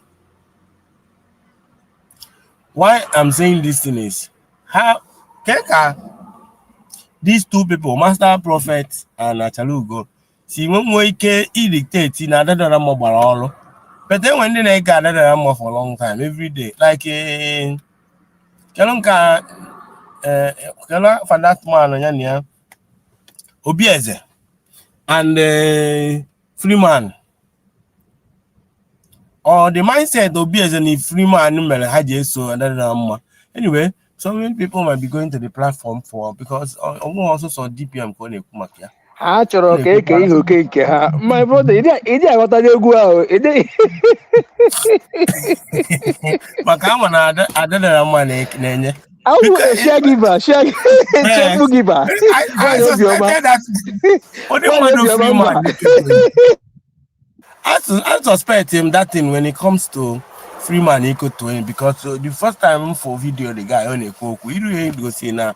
Niho nede adadara because he may well near lion see na dowe ki jebia. So adadara my lifestyle. In a funnel street call dressing and a boy or cookie, but you are fine. Only hold all those things in a use as something. He had a woody. Now in them expect can go to a woody go to a new drama or their method there. One man's food is another man's poison. That is why I need to say that now. That the world can only appear the way you choose to see it. So, but now I don't know how much they harmful sometimes. Now is that now because somebody in that now I may affect I'm not saying that 100% non affect, but just like Talugo General platform, yeah. Obuna Kenena Asha to Hasia, or in fact, I think all River Goddess we help follow at Talugo. Where do I do Hesia, Bakwala the Ramoso? Ome his woman or Ome Homa. No, almost every independent media raised voice that time now. Yeah. When I now watch I don't know put online. Nana make a catch a barrier also. Nana make a barrier also. Open and play video and can play over the kitten. You can feel they put that Niakoma will attend that platform. And after getting amateur that program, but I don't know when I phone the message at the on. Was a Yamama will laugh at this woman. Yamama will Then oh, I want at a look and say, follow this woman. It didn't take time. It shows that now, it does not. What kind of money another man knows about this struggle? Tell me. Everybody. Tell me, can this kind of person be part of? I think the nicest thing that happened to USB government is to take out another number from the space about make important decision. You're 100% right. I don't even understand how come another number found herself in the position that is so important in the government in the first place. Remember the cabinet meeting they did one time with the DPM when Mbana said, at some point. Like because now attack DPM in that cabinet meeting. If that now, I tell you, Ramma doesn't like where is peaceful or the natural with him, with her. Because or somebody else, another person could have asked themselves, can you imagine all of this group, that none of this group want me to be part of them? Even no case you know, I don't know claim no bido. Atukuli atunanga. It belong on anu, it belong on anu. But yet, in a respect, people hear what you have to say, but you don't belong anywhere. It's that Simon Eba just younger, but decide there to join anybody, not you. That Naya fight with Simon Eba. You want Simon Eba to come out and start following you to start fighting everybody. You don't have any reason to actually engage on somebody. You are always right. Everybody is a suspect. I think I finally starting to understand that now. I don't know they use this struggle. Anyway, I knew before. It's not the struggle is not for her own interest. It's just she's just catching fun in the internet. So far, she has people that have the time to come to on their phone and listen to her as long as she can stay on the internet. So I think when ndị na-ekwu na onwe onye na-egen when ndị na-ayọ 20 view na-make quite sense mana nyawa onwe ndị ho na-eme na ọ na-like ha ncha niile na-eje mana somebody like me that na okwucha ihe niile ọ na-ekwu ha na you are not supporting where we are going to. I don't think you are of help for me. That is the reason why I said Acharugo Methuselah, keep complaining what they did to you, how they deceived you, keep complaining how you have failed from your generation, keep complaining Enunana. What you did will never change. What you guys did will never change. The way Master Prophet fought Simon Eba will never change. The deed has been done. Yesterday has happened. He won't change it. But you can start the change today. What I expect from you is to look around and that thing, the same thing goes to Master Prophet. I don't care whether you apologize to Simon Eba or you don't apologize to Simon Eba. Do I say Kemalebe Medewe ki bido dia preach yenaga girigiri bugweze? Obuna all the politicians in the southeast and then the governor say ejiho our lives egwu that no obuna no get one day could cheer the whole southeast and tell the government of Nigeria that manu dey na Niger Delta or manu dey na southeast south no one's going to be aka. Biafra will everything on your own will be standstill. But because that now the ones that you are expecting to speak on behalf of you are not speaking.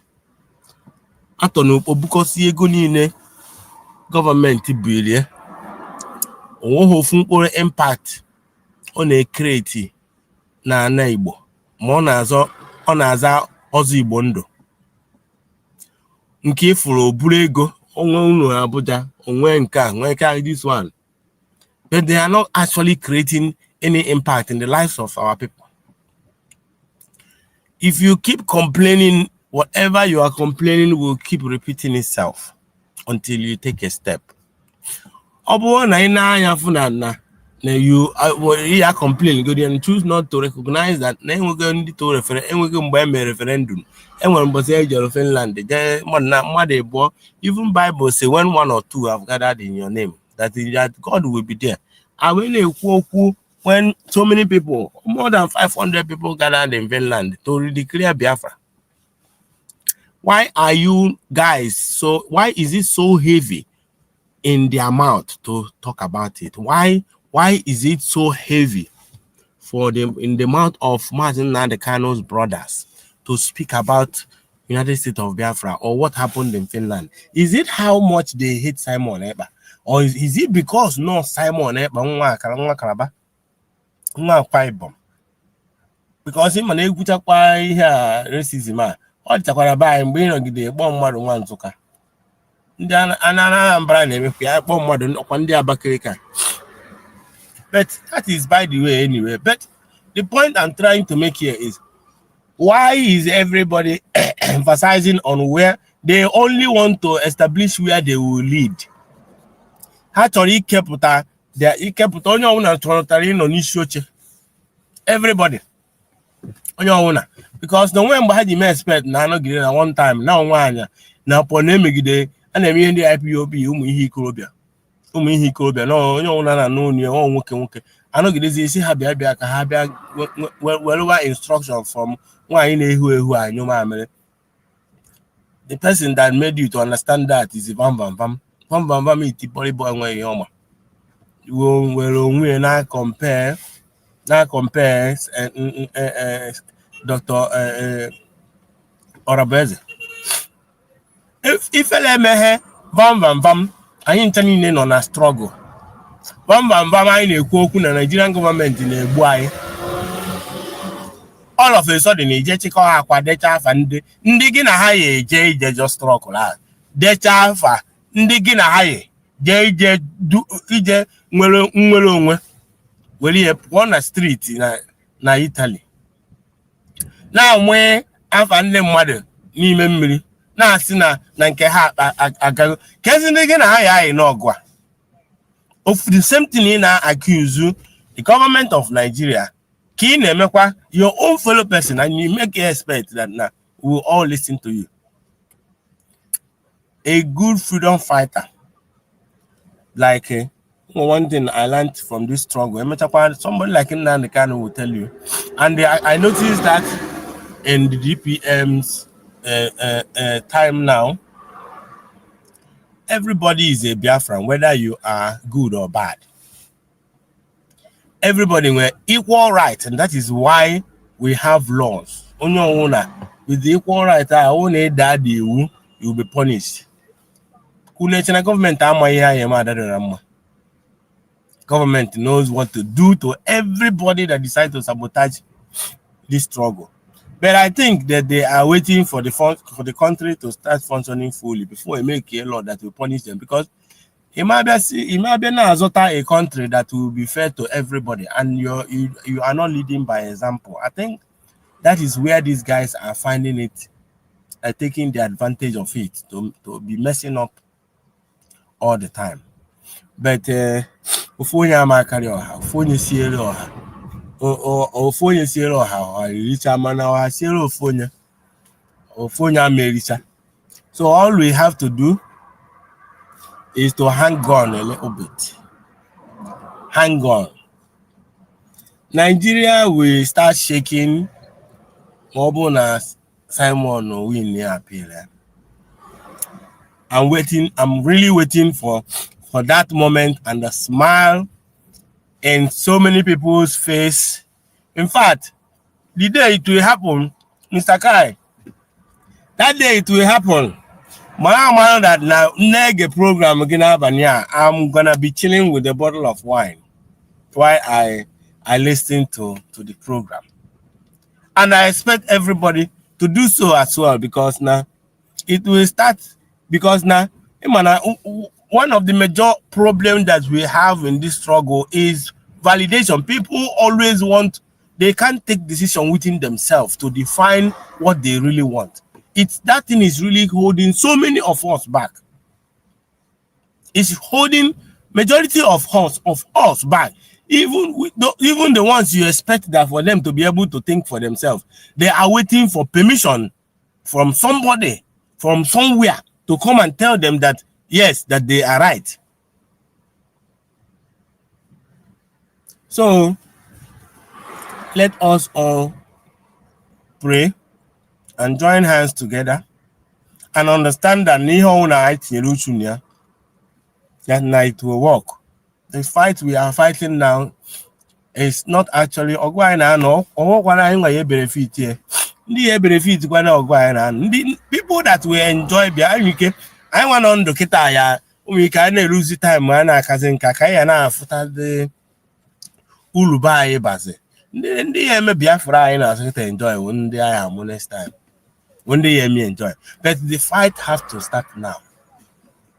The fight has to start now. Neglect anybody in a Goku Makasia Nabia Kamere Kokime expect ka join your help against Sota Biafra. So many people but are this struggle that you think they're gonna hang with the same agenda. Most of them have different agenda that they are here. That's why some of them don't even on there now to here Abane a web camera puta. None of them they don't believe. First of all, you won't go the discipline anymore. On one man who go 247, you're not gonna one day. Boy, you talk. So many people that have decided I can get not get one day. A boy you turn was one day. I keep waiting for more to happen. All the only thing that will happen is that they will keep disappointing us. But the that now it is what it is. Anything can happen at any time. All you have to do is to go and get it. And pray for the government. Support the ones that are actually bringing out their time to invest in this thing, especially our independent media. The government ain't want anybody that now basara hosi. But then when they were at their time, morning, afternoon, night, to come and interact with us. Or once in a while, a government in a question and answer, which the coming Friday, I think it's question and answer, where you ask.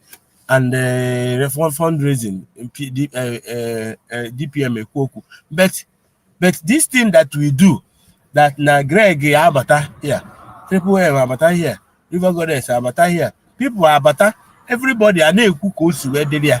That interaction, you think that na government was an agency na bian not officially elected, but they have ears on every single discussion that we have in all these platforms. Yet they are not paying any of them. But each and every one of them understood the importance of what they are doing. And when miracle. You may go now people name journalism to come and work on a particular place just to promote the government, because if at any country, that is why in expect Nigerian media to talk bad about Nigeria. Even when you call somebody a thief, who is a thief, to want to call the person a thief in the media stream of Nigeria. And when you call Akpabio a thief, they say mind the kind of language that you use. It's because it is their platform. So, but I the lucky that now Mr. Kai could have used his platform for something else. A Chigita who decided to change about Biafra. High BP. Check any corner this sometimes him and Mr. Kai in a post a video in the morning. Each 2 days no near. You'll be an arm for saying what is going on. Because they won't go do their routine in na for the Kaima letters. But these guys, they bring out their time, and they how beautiful all is that there are so many of them. We can one day hear Mr. Kai, you are not interested in it. It's all about Kenan. You have choices of media that the government just need to say something. Everybody can be a bully busaya.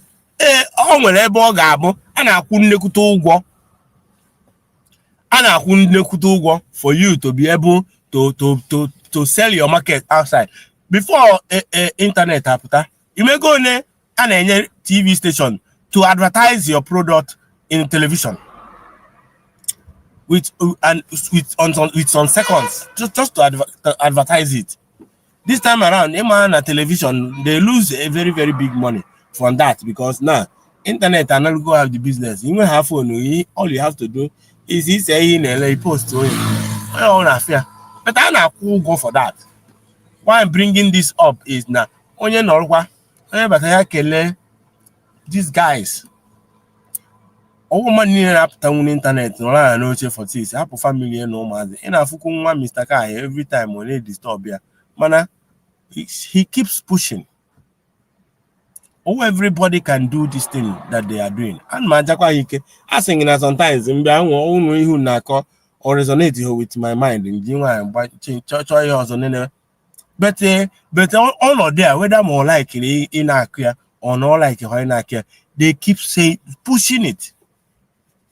So can you encourage other quiz? Let us encourage ourselves. Only join happier. Keep pushing the one that you can be able to push. Afufu akaligo. People need delay now no. Demalebe anobi ndi behade. Papa need the inalu inakporo ụmụ ya diokpara ya je introduce onye to ikwu nne ebe ndị ikwu nne je introduce onye ta to ebe mama ha na-akọvu ede before ukwu mangoro nke kawo nke ha owozi ịnọkọtazi obodo oyibo ị na-analụzi na-ajụ ndị mmadụ ị na-achọ signboard wesi ukwu mangoro ezi ejebun asị na-egbutugo onwuzi ike ịnọgide gị ọnwụ na ichefukwuzi afa nna gị ị na-atụgharị aka ọ dịrọ mma. May God bless the United States of Biafra. Thank you. Mr. Kai, over to you.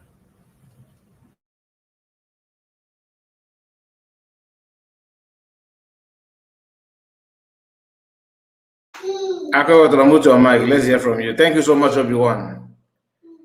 Thank you. I'm on the talk. I can copy a phone you. Okay, are you there?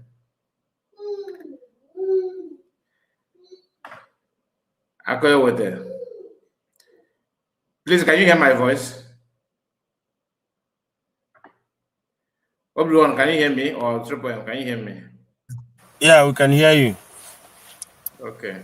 I can hear you. All right, so Akoya is no longer here. Hgdb, let's hear from you. I was saying that Akoya was not can I hear. Hgdb, are you there? Hgdb. Yes, sir. Good afternoon. Good afternoon. I greet you. Mazikai TV. My brother. May people bless you. Yes, sir. And you too. You have honestly, I am so much proud of you. In fact, at times, whenever I sit back and begin to calculate how articulated you are in your analysis, I pick a whole lot of points. Number one, you are not the kind of person that somebody will come out and then tell you all manner of things without returning back to check the previous record of that person before you can now give that person a full listening ear. And you are a type that even if you are listening to the person, you'll be smiling on top of it. After the person say everything, you will go on your own and do research to go and bring both the present and the former voice note of the brokers of that person in order to compare and contrast for you now to know how to dive in and then know how to make your presentation. You see the case of Achalugo they are talking today. Achalugo was carried away by the praises and the low voice they were using as if the voice is the voice of saint, and she was carried away. That was why the moment she resocates, the moment she came up on board, she did not even cool down to say, okay, they immediately invite her. We want to host you. We want to host you. She agreed. Without say, okay, I have heard you, but give me some time. Giving her that sometimes should be in her to go and check her previous brokers, how he work with Obatobia Simon Nepa. Then also go and make her finding how she work with what Ngozo Rabeze and then check the present broker that she is making and how she using USB and the name of Dr. Ngozi Arabeze, using it to make caricature. Assuming she was able to go through all these things, by now she could have known who Adadorama truly know and know how to play and follow her. But she was carried away by the praises and then entered the what they were now speaking today. Their same Adadorama is abusing her. And today they were calling one another my sister, my this, my that. That is why when I stay, I respect you so much. It's not by crowd. It's not by crowd. It is the ability to reason as a human being that matters. It is the ability to reason that matter. I am not saying it because of anything, but I am saying it because Chineke nyere m ọbụrụ and enwere m anya abụ mmadụ am na-eche echiche mara onye bụ onye. So that is why I have been able to decode it. So keep up the good work and the great work you are doing for our Biafra. Every work we are doing today is saving in the archive.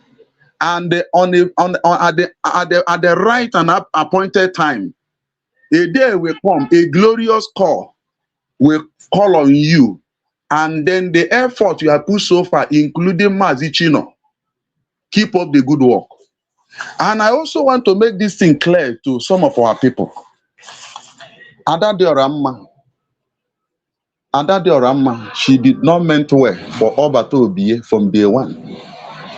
In fact, Adadioramma is a carton, empty vessel. If people want to follow Adadioramma, a reasonable people that want to follow Adadioramma that are well grounded and sound enough, what they could do is for them to return back to her previous broadcast. They will now compare and they check the present broadcast. They will now confirm that that woman, she's unstable. That woman have never one day say anything that will add value to this struggle from day one. If there is anything she has said that added value to this struggle, somebody should prove me wrong. Is there anything that woman have said in her broadcast? If not to insult and to attack those that bringing something on the table. If there is anything that woman, a sense that woman has ever made that added value to this struggle, if anybody can go to her previous broadcast and bring it and say she have said something that add value to this struggle, that person should bring it on. Let us find out. Has he ever one day said something and that thing was taken and is favor USB government or this Biafra struggle from day one? The answer is nothing. So somebody that has nothing to offer, what is the essence of wasting precious time on such people? But it's good as you are debunking the lies that she's peddling against these genuine ones that are bringing out something on the table. Is busy, is good as you are debunking her. So all these things that she's ranting is just like when you kill a snake, upon you have cut off the head of the snake, and that snake will begin to show as if they has power, as if he has strength, he can do anything. But within a while, that same snake, you cut off the head, and he's still behaving as if he still has power, he's still alive. Within a minute, the next thing you see that snake is that he will no longer breathe again. He will just lie. If you don't do what? He will just lie down flat. That is how all those saboteurs are. An organization cannot meet government. No government of the world can give attention to any diplomatic discussion with any organization, because any diplomatic discussion is going to, with any government, is going to be government versus government, not an organization. Is there in the what? In the constitution. Any organization that is not legal and you are not a country, you don't have the power to even request for anything from the government. So, and you ask for the appeal court of Obatobi, Simon Ekpanjoko. I can stand to tell you, Dr. Ngozi Arabeze has already dragged them into oblivion. Dr. Ngozi Arabeze have put them in oblivion. So they cannot do anything more than whatever you are seeing them ranting today, because they don't have the weight. the capacity to challenge Dr. Ngozi Oraveze. I can tell you that. All those people jumping from one place to another, I can guarantee you, with the level that Dr. Ngozi Oraveze is operating today, nobody has the capacity to do what?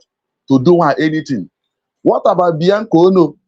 Bianca Ono, the Ojukwu wife that urinated on the grave of her husband, went to submit document against DPM. How far? Today, Maazị Nnamdi Kanu say, as many of you who is attacking Biafra, fighting not to allow Biafra to come. He said, after serving Nigeria government, you will serve them and the same time serve them and then come back with shame. What happened to Rocha Sokorocha? What happened to Orisa Mesu? The people that served Nigeria government for years, what happened to them? What about Ike Kweremadu? Is it not Nigeria government they serve? Upon all his detention, what has the Nigeria government did in order to bring him out? So anybody wasting time to serve Nigeria government, you are wasting time. They have used Bianca Ojukwu now. Today they are called for an investigation. They want to investigate her. Is it not shameful? Barely with 2 to 3 months, she was appointed as the Minister of Foreign Affairs. All of a sudden today, the one they sent her to go and do, she could not execute it. She could not execute it. And now, the handwork of the United States of Biafra through DPM and her cabinet today, all their handwork and their diplomatic work, all the whole nations of the world is busy demolishing what? Demolishing Nigeria today. Something is hitting Nigeria, but the problem is that they don't know the invisible hand in them. This is just SB government and the cabinet, what they are doing. Otala ha na-apịa ọbụrụkwa Dr. Ngozi Oraveze na-apịa, neither the USB cabinet. Onye ndị na-apịa ụtala bụ ndị mmụọ, ọ ha nwa na-apịa ụtala nke ikpeazụ a. So you can see today, Bible said that the kingdom shall rise against kingdom. If you check now, those who connive together, gather together to become an enemy to USB government today, what is happening to them today? In their camp, there is a confusion. And I pray this temple of confusion will continue to increase so that they will have everlasting confusion, whereby they will not have the time again to attack the genuine one. So I am super proud of all of you who have stand up to this moment doing the need. You will not lack strength. You will not lack energy. You will not lack wisdom. What you will say from your mouth, you will not look for it. God in heaven, whom you are pleasing him, God in heaven, whom you are serving, doing his work diligently, he will continue to endow you with wisdom.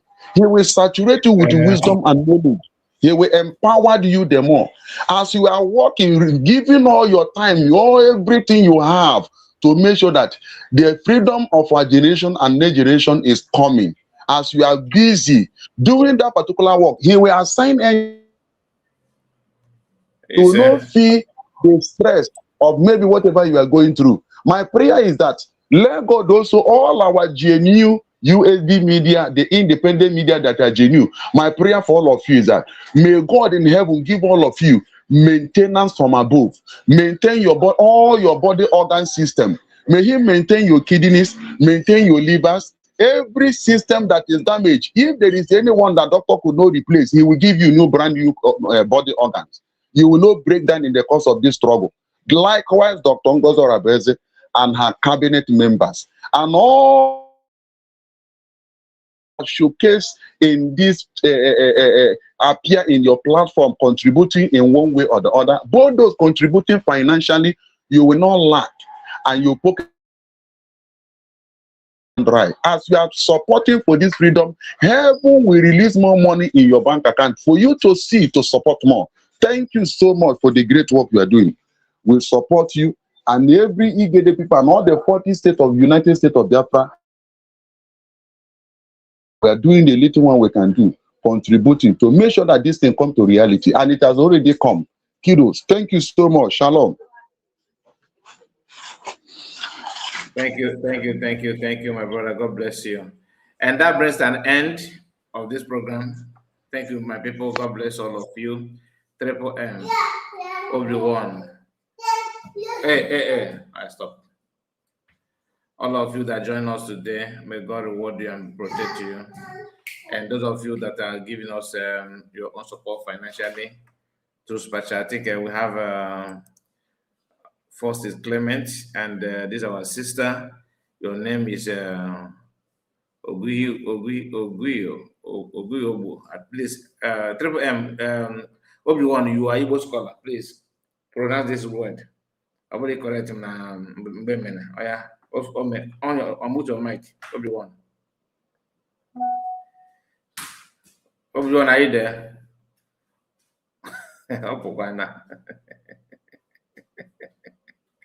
My sister, I greet you. Thank you. Yes, how do you pronounce this? How do you pronounce this name?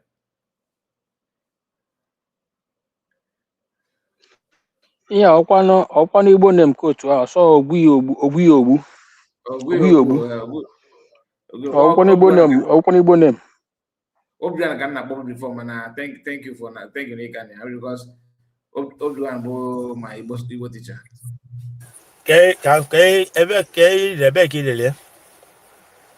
But after this, our sister, how they come from the coastal region. Ogbu, something like that. I don't know. Yeah. It's all how Igbo. Ogbu. I don't even know Igbo. On a spell here for my and the mother na abatawa a way they construct their name in all these things. Maybe you are right. Maybe. And so thank you so much. Triple M, I can wait to tell you why I got near down. Anyway, nwekwa dịka nwanne nwoke na-ekwu bụ yeah, I'm here, my brother. Am I coming out? Yes, you are. Yes. Am I coming out, please? Yes. All right. Dịka nwanne nwoke kwuru, yeah, no problem. Adochu question. Let us not forget in hurry that this CRC today, Imam Madagom Beku Bianishi Kagala, because of Adochu Keji created that particular this thing. Adochu, she always commits nuisance wherever she goes. Because of her, that particular department was created. Today, Imam Madawi is here. Always a wing of I'm second now third arm of or fourth arm of the government in Kenya. So my people, please don't let anybody deceive you. Don't be deceived. If I was told today that after having seen what we passed through during the time of our leader and our PM, that we will still see some people repeating the same thing in the side of our PM and our DPM, Dr. Ngozora Bueze. I'm not in doubt that Bonaventure, God forbid, maybe I said now our DPM and you will still see some group of people that will be kicking against what we are doing today. But thank God that the era we are now, the position we are today, we are no longer in terms of agitation. We are no longer agitating. I keep saying it. People don't understand why I usually use this terminology. Say, I am a citizen of the United States of Biafra. Our DPM just released something on Saturday regards to people in the homeland. For them to identify themselves now as a United States of Biafran citizen, they should try to acquire that citizenship certificate. I keep saying it. I have my own. I have it here. I have my ID. I've even requested for my birth certificates, and I gave it. They gave it to me during that period. All these things, birth certificate, citizenship certificate, was $10. I got it, and my ID card as well. I also got my ID card. So, if you still think that what we are doing is not, maybe we are making mistake, we are not doing the right thing. I don't know the planet you are coming out from, because we have been on a wrong track for over the years. Today we have gotten it right, and we still see some people deceiving themselves. Look at the weight and the wave of freedom on the side of USB. It has never happened before. Countries are speaking about our freedom today. But when I look at all these criminals jumping from pillar to pole, making noise, the same noise that I've been making, when you hear them speak, they try to convince you that it was them, because of them, that makes Americans to be talking, that these people to be talking. You ask yourself, are you sure that these guys really have this? They really have something obsessed. During the time of Florida Martin Carlo, they buyed us like chicken. Nobody talked. Reason, because it was still under internal affair. No country have the right to intervene in any issue that happens to be an internal affair. But today, USB changed the narrative and took it out from the internal affair to international affair. People are talking today. International communities are speaking today. Then our own people are the people now countering it, talking about matter of rubbish. Anyway, my happiness is that there is something that we do today that will stop our recognition. It's already coming. In no distant time. The joy, the heavy noise of liberation will echo in the whole world, also in Biafra land. I wish and congratulate all the genuine United States of Biafra in advance. Thank you so much, Ayed. And God bless another you. thing is that, Mr. Kai, in Aya, Yeah. with enwere ndị ya bụ ha n'anya na be anyị otu ihe si aga. Onwe onye believe na one day that na Nigeria can ever stop existing in Biafra land. Like, otu akwụkwọ dị na how people, when you are telling people what they can become and they say that is impossible. Most of them here, if we kita socha eme ihe ọkwa ngwa kwuru mbọsị kele kwuru mbọsị na ọkpọrọ achara ugo na-asị na ndị ya wetara ọkwa ngwa na-ekwu ya na ndị ya were na ndị ya wetara Biafra. Oh, Maazị Kelenna. Oh, Maazị Kele. Okay. Ọ bụ onye nwa. Abro Kenen, Chinoka Enyakun, but I said something like that as well. Na ndị ya wetara Biafra wụ ụmụ anyị. So ihe nyewa na-eme na awụ egusi ka ọ na-agba. So ihe achara ugo nọ eme wụ egusi nya adadịra mma kọọ ya ka ọ wepụtara adadịra mma time pụtakwa kọọ adadịra mma ka ịmago that kind of a thing. If that na ngị nwa ọ dị mkpa ngị nwa this ngị nwa fugolu that na it is possible that na one day that na test a good governance awụ onye a na-akpọ onye obodo mana ịnọ obe mmadụ enwere ka ndị be anyị si classify ndị anyị nọbe ha asị ndị obodo. One day awụ onye obodo ndị na abroad ya gata what I'm saying. One day you will be part of onye obodo. Onye na obe gị na-akpọ egwu asị gị gbatụnata egwu maka nebo ịkpọ eke and the nebo kpọ eke bịa anyị bụ oru ụzọ George aghi first asonye bịara abịa because ọwụ ọbụn. So but this time around abịa ịnọrọ ọfụma eke bịa instead of ịsụ oyibo iwere igbo na-agwazi eke okwu mana ọbụn ka ịnọ onwe ihe tọkarịcha that thing. My brother, just if you could deny, just give me them kind of from happy me because all the corner no. Okay. And from our prof. Please unmute your mic, man. My brother, Kai Tirik, Chukwu Gozegi.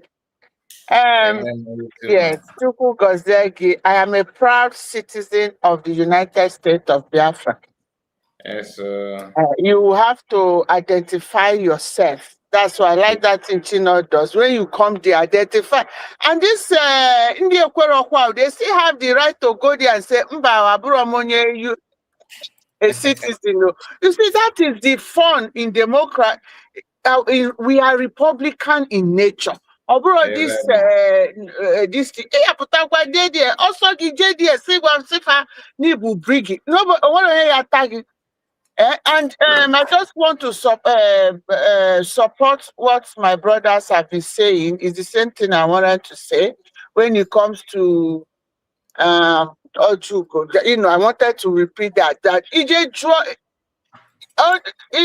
one program Kibafia at that Simon me tinye 3 men picture in front of that program.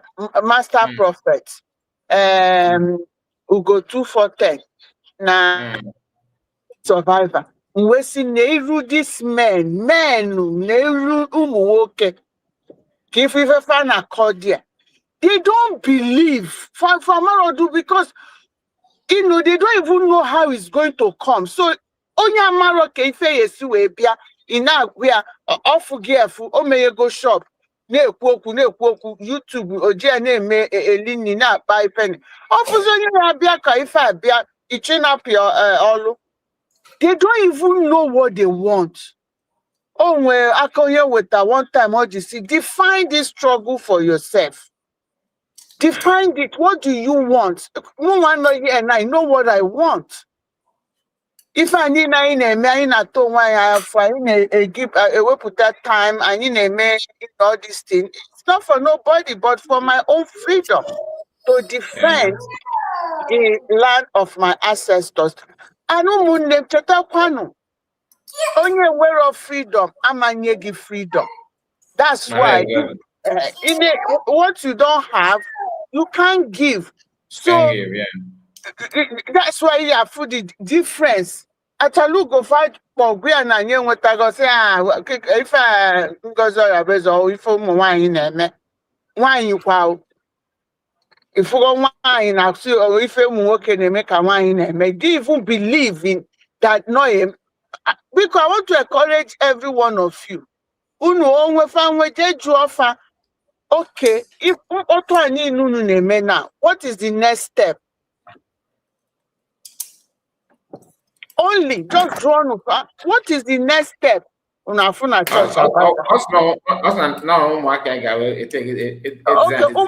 Umwaka just potassium. America was it not step by step? It was step by step. Namibia, is it not step by step? Illiteracy is a disease. Illiteracy or disease. Second thing, the Nigeria, the trauma of staying in that bongo. If trauma, of course, go in the mad amaro to self. Ndị mmadụ amarodu the degree and level of trauma fana here. So that's why I encourage you, onye ọbụla, decolonize your mind first. Because decolonize your mind from yourself. Then you will know, because it's on social media now, Facebook, if in the Igbo,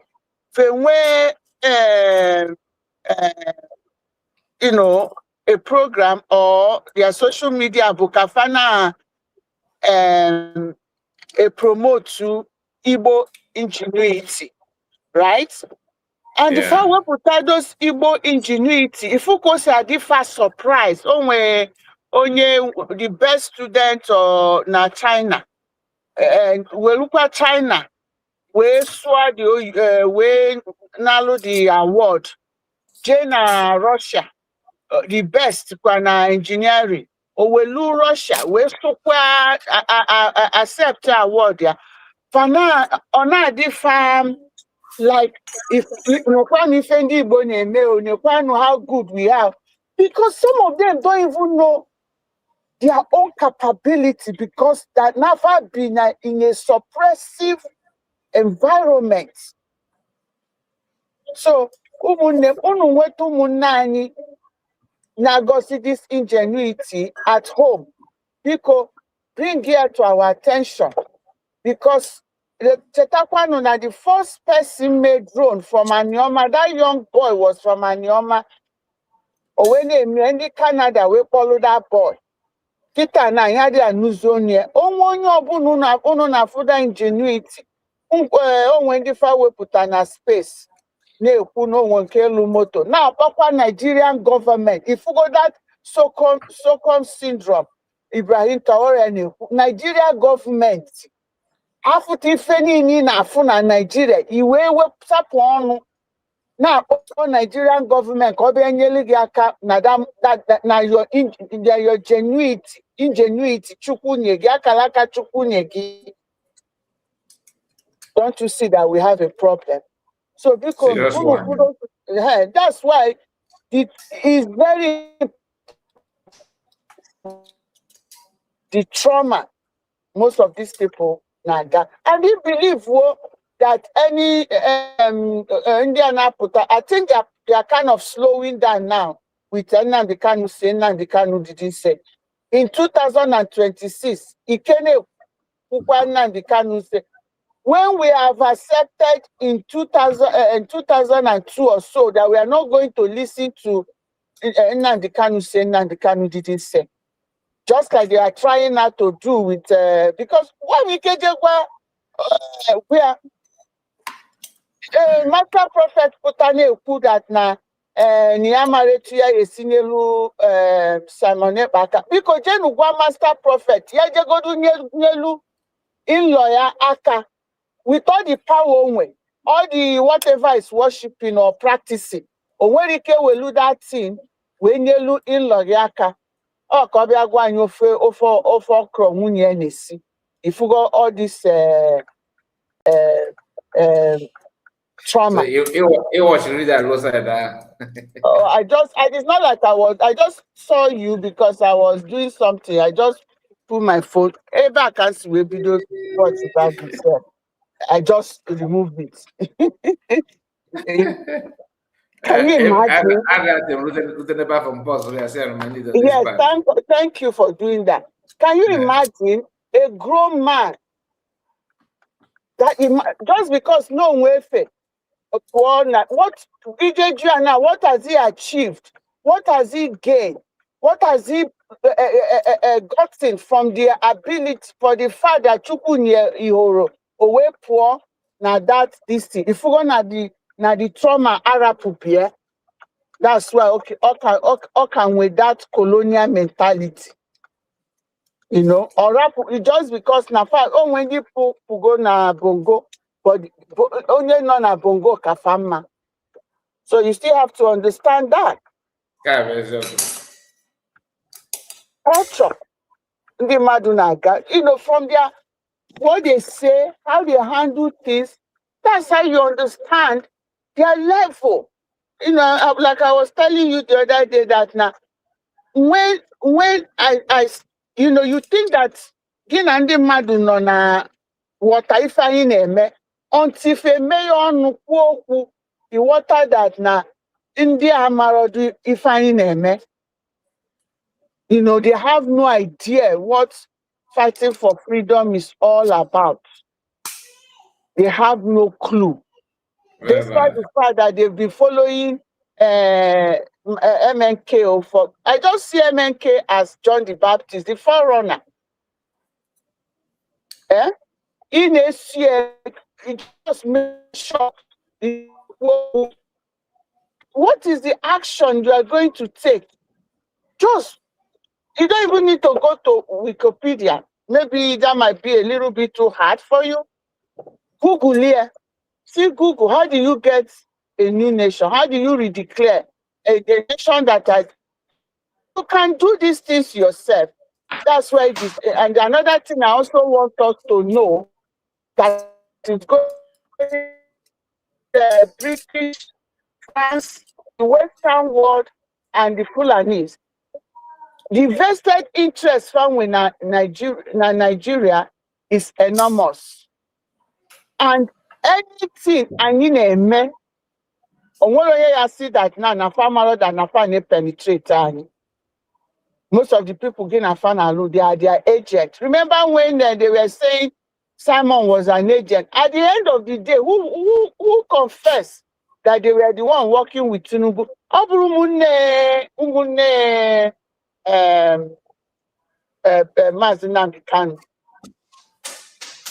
we forgotten? He came out and said when Sheyi did not do what he promised them now, they now came out and started making noise. Makifa promise if Kafaja fight Mazi Simon PM. Okwifa promise if that's why they are saying that no anyone stop whatever they want to do. So you see,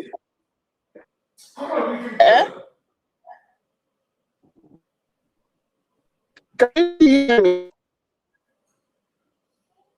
Hello? Can you still hear me? Okay. Yes. Go on. It's breaking a little bit, I but can hear you. continue. Sorry, I was checking on my child. Okay. So I just want to make sure I'm still coming out because they're always chasing me out. So, but you see, so it's at the but when PM was saying that they were the one working with them, or did he that now? He was just saying fallacy. But because that's what they do. Or that same person now, they are putana agwani that now Mazikina and the Kanu say Mazinandi did not say. All the lawyers pick them one at a time. Watch their video, careful all the atrocity.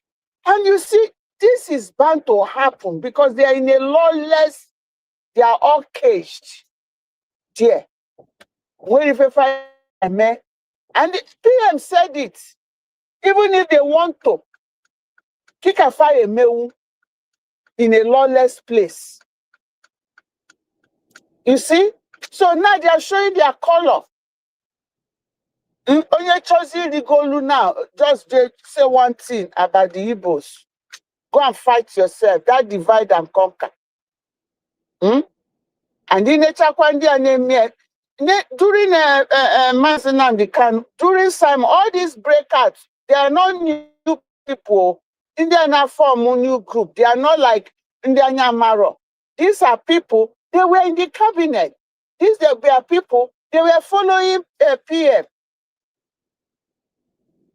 That they are breaking. So it just why are they doing that? If it's not to cause confusion. So it just all this time they were now working with PM. What can you imagine the advice they might have given to PM? That they are coming out now. You heard now that they've keep afia a register go another breaking. Now Ohio. How many breaking now? 3 breaking. So because onye si no follow MNK no mmiri okwu ya onwere ifefa ya pụta kwuo we don't care nọdụnụ na group unu na-eme ifunu na-eme we are not disturbing you, but don't disturb our new redeclared nation. We are, because this thing they are doing is distraction, so that we don't spend the amount of time we need to spend propagating USB. So here propagate USB. Maybe Kai has not seen if USB in their diplomatic move. The state are in on a diplomatic move. And if I enable, they are doing diplomatic move. You might think it's nothing. The steps of owning a nation, Imaluna if I is what they are supposed to do now. So that tomorrow,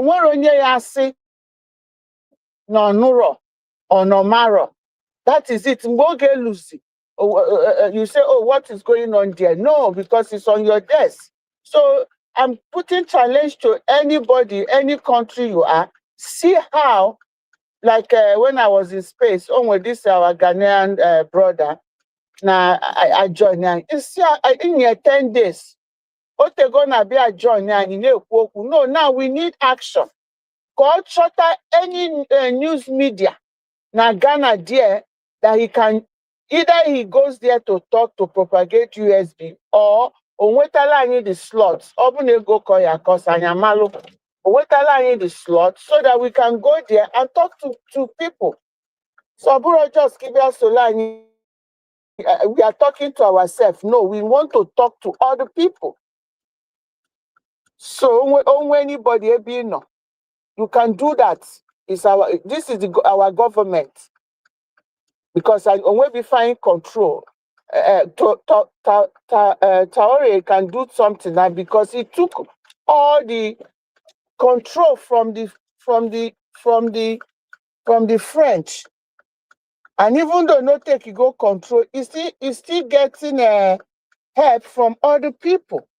So running a government aburo walk in the park. So bikumune nkonye wike me all the good at basike kine me ekenekwa mun. Thank you, Kai, for the opportunity. Have God a bless nice you. day. Thank you so much. Thank you for joining us. All right. God bless all of you. Please make sure you like the video before you go and share it. See you later. Take care of yourself. And bye-bye for now. Triple M. Ndewo. Yeah, guys, like one of them, Ndewo. Ndewo.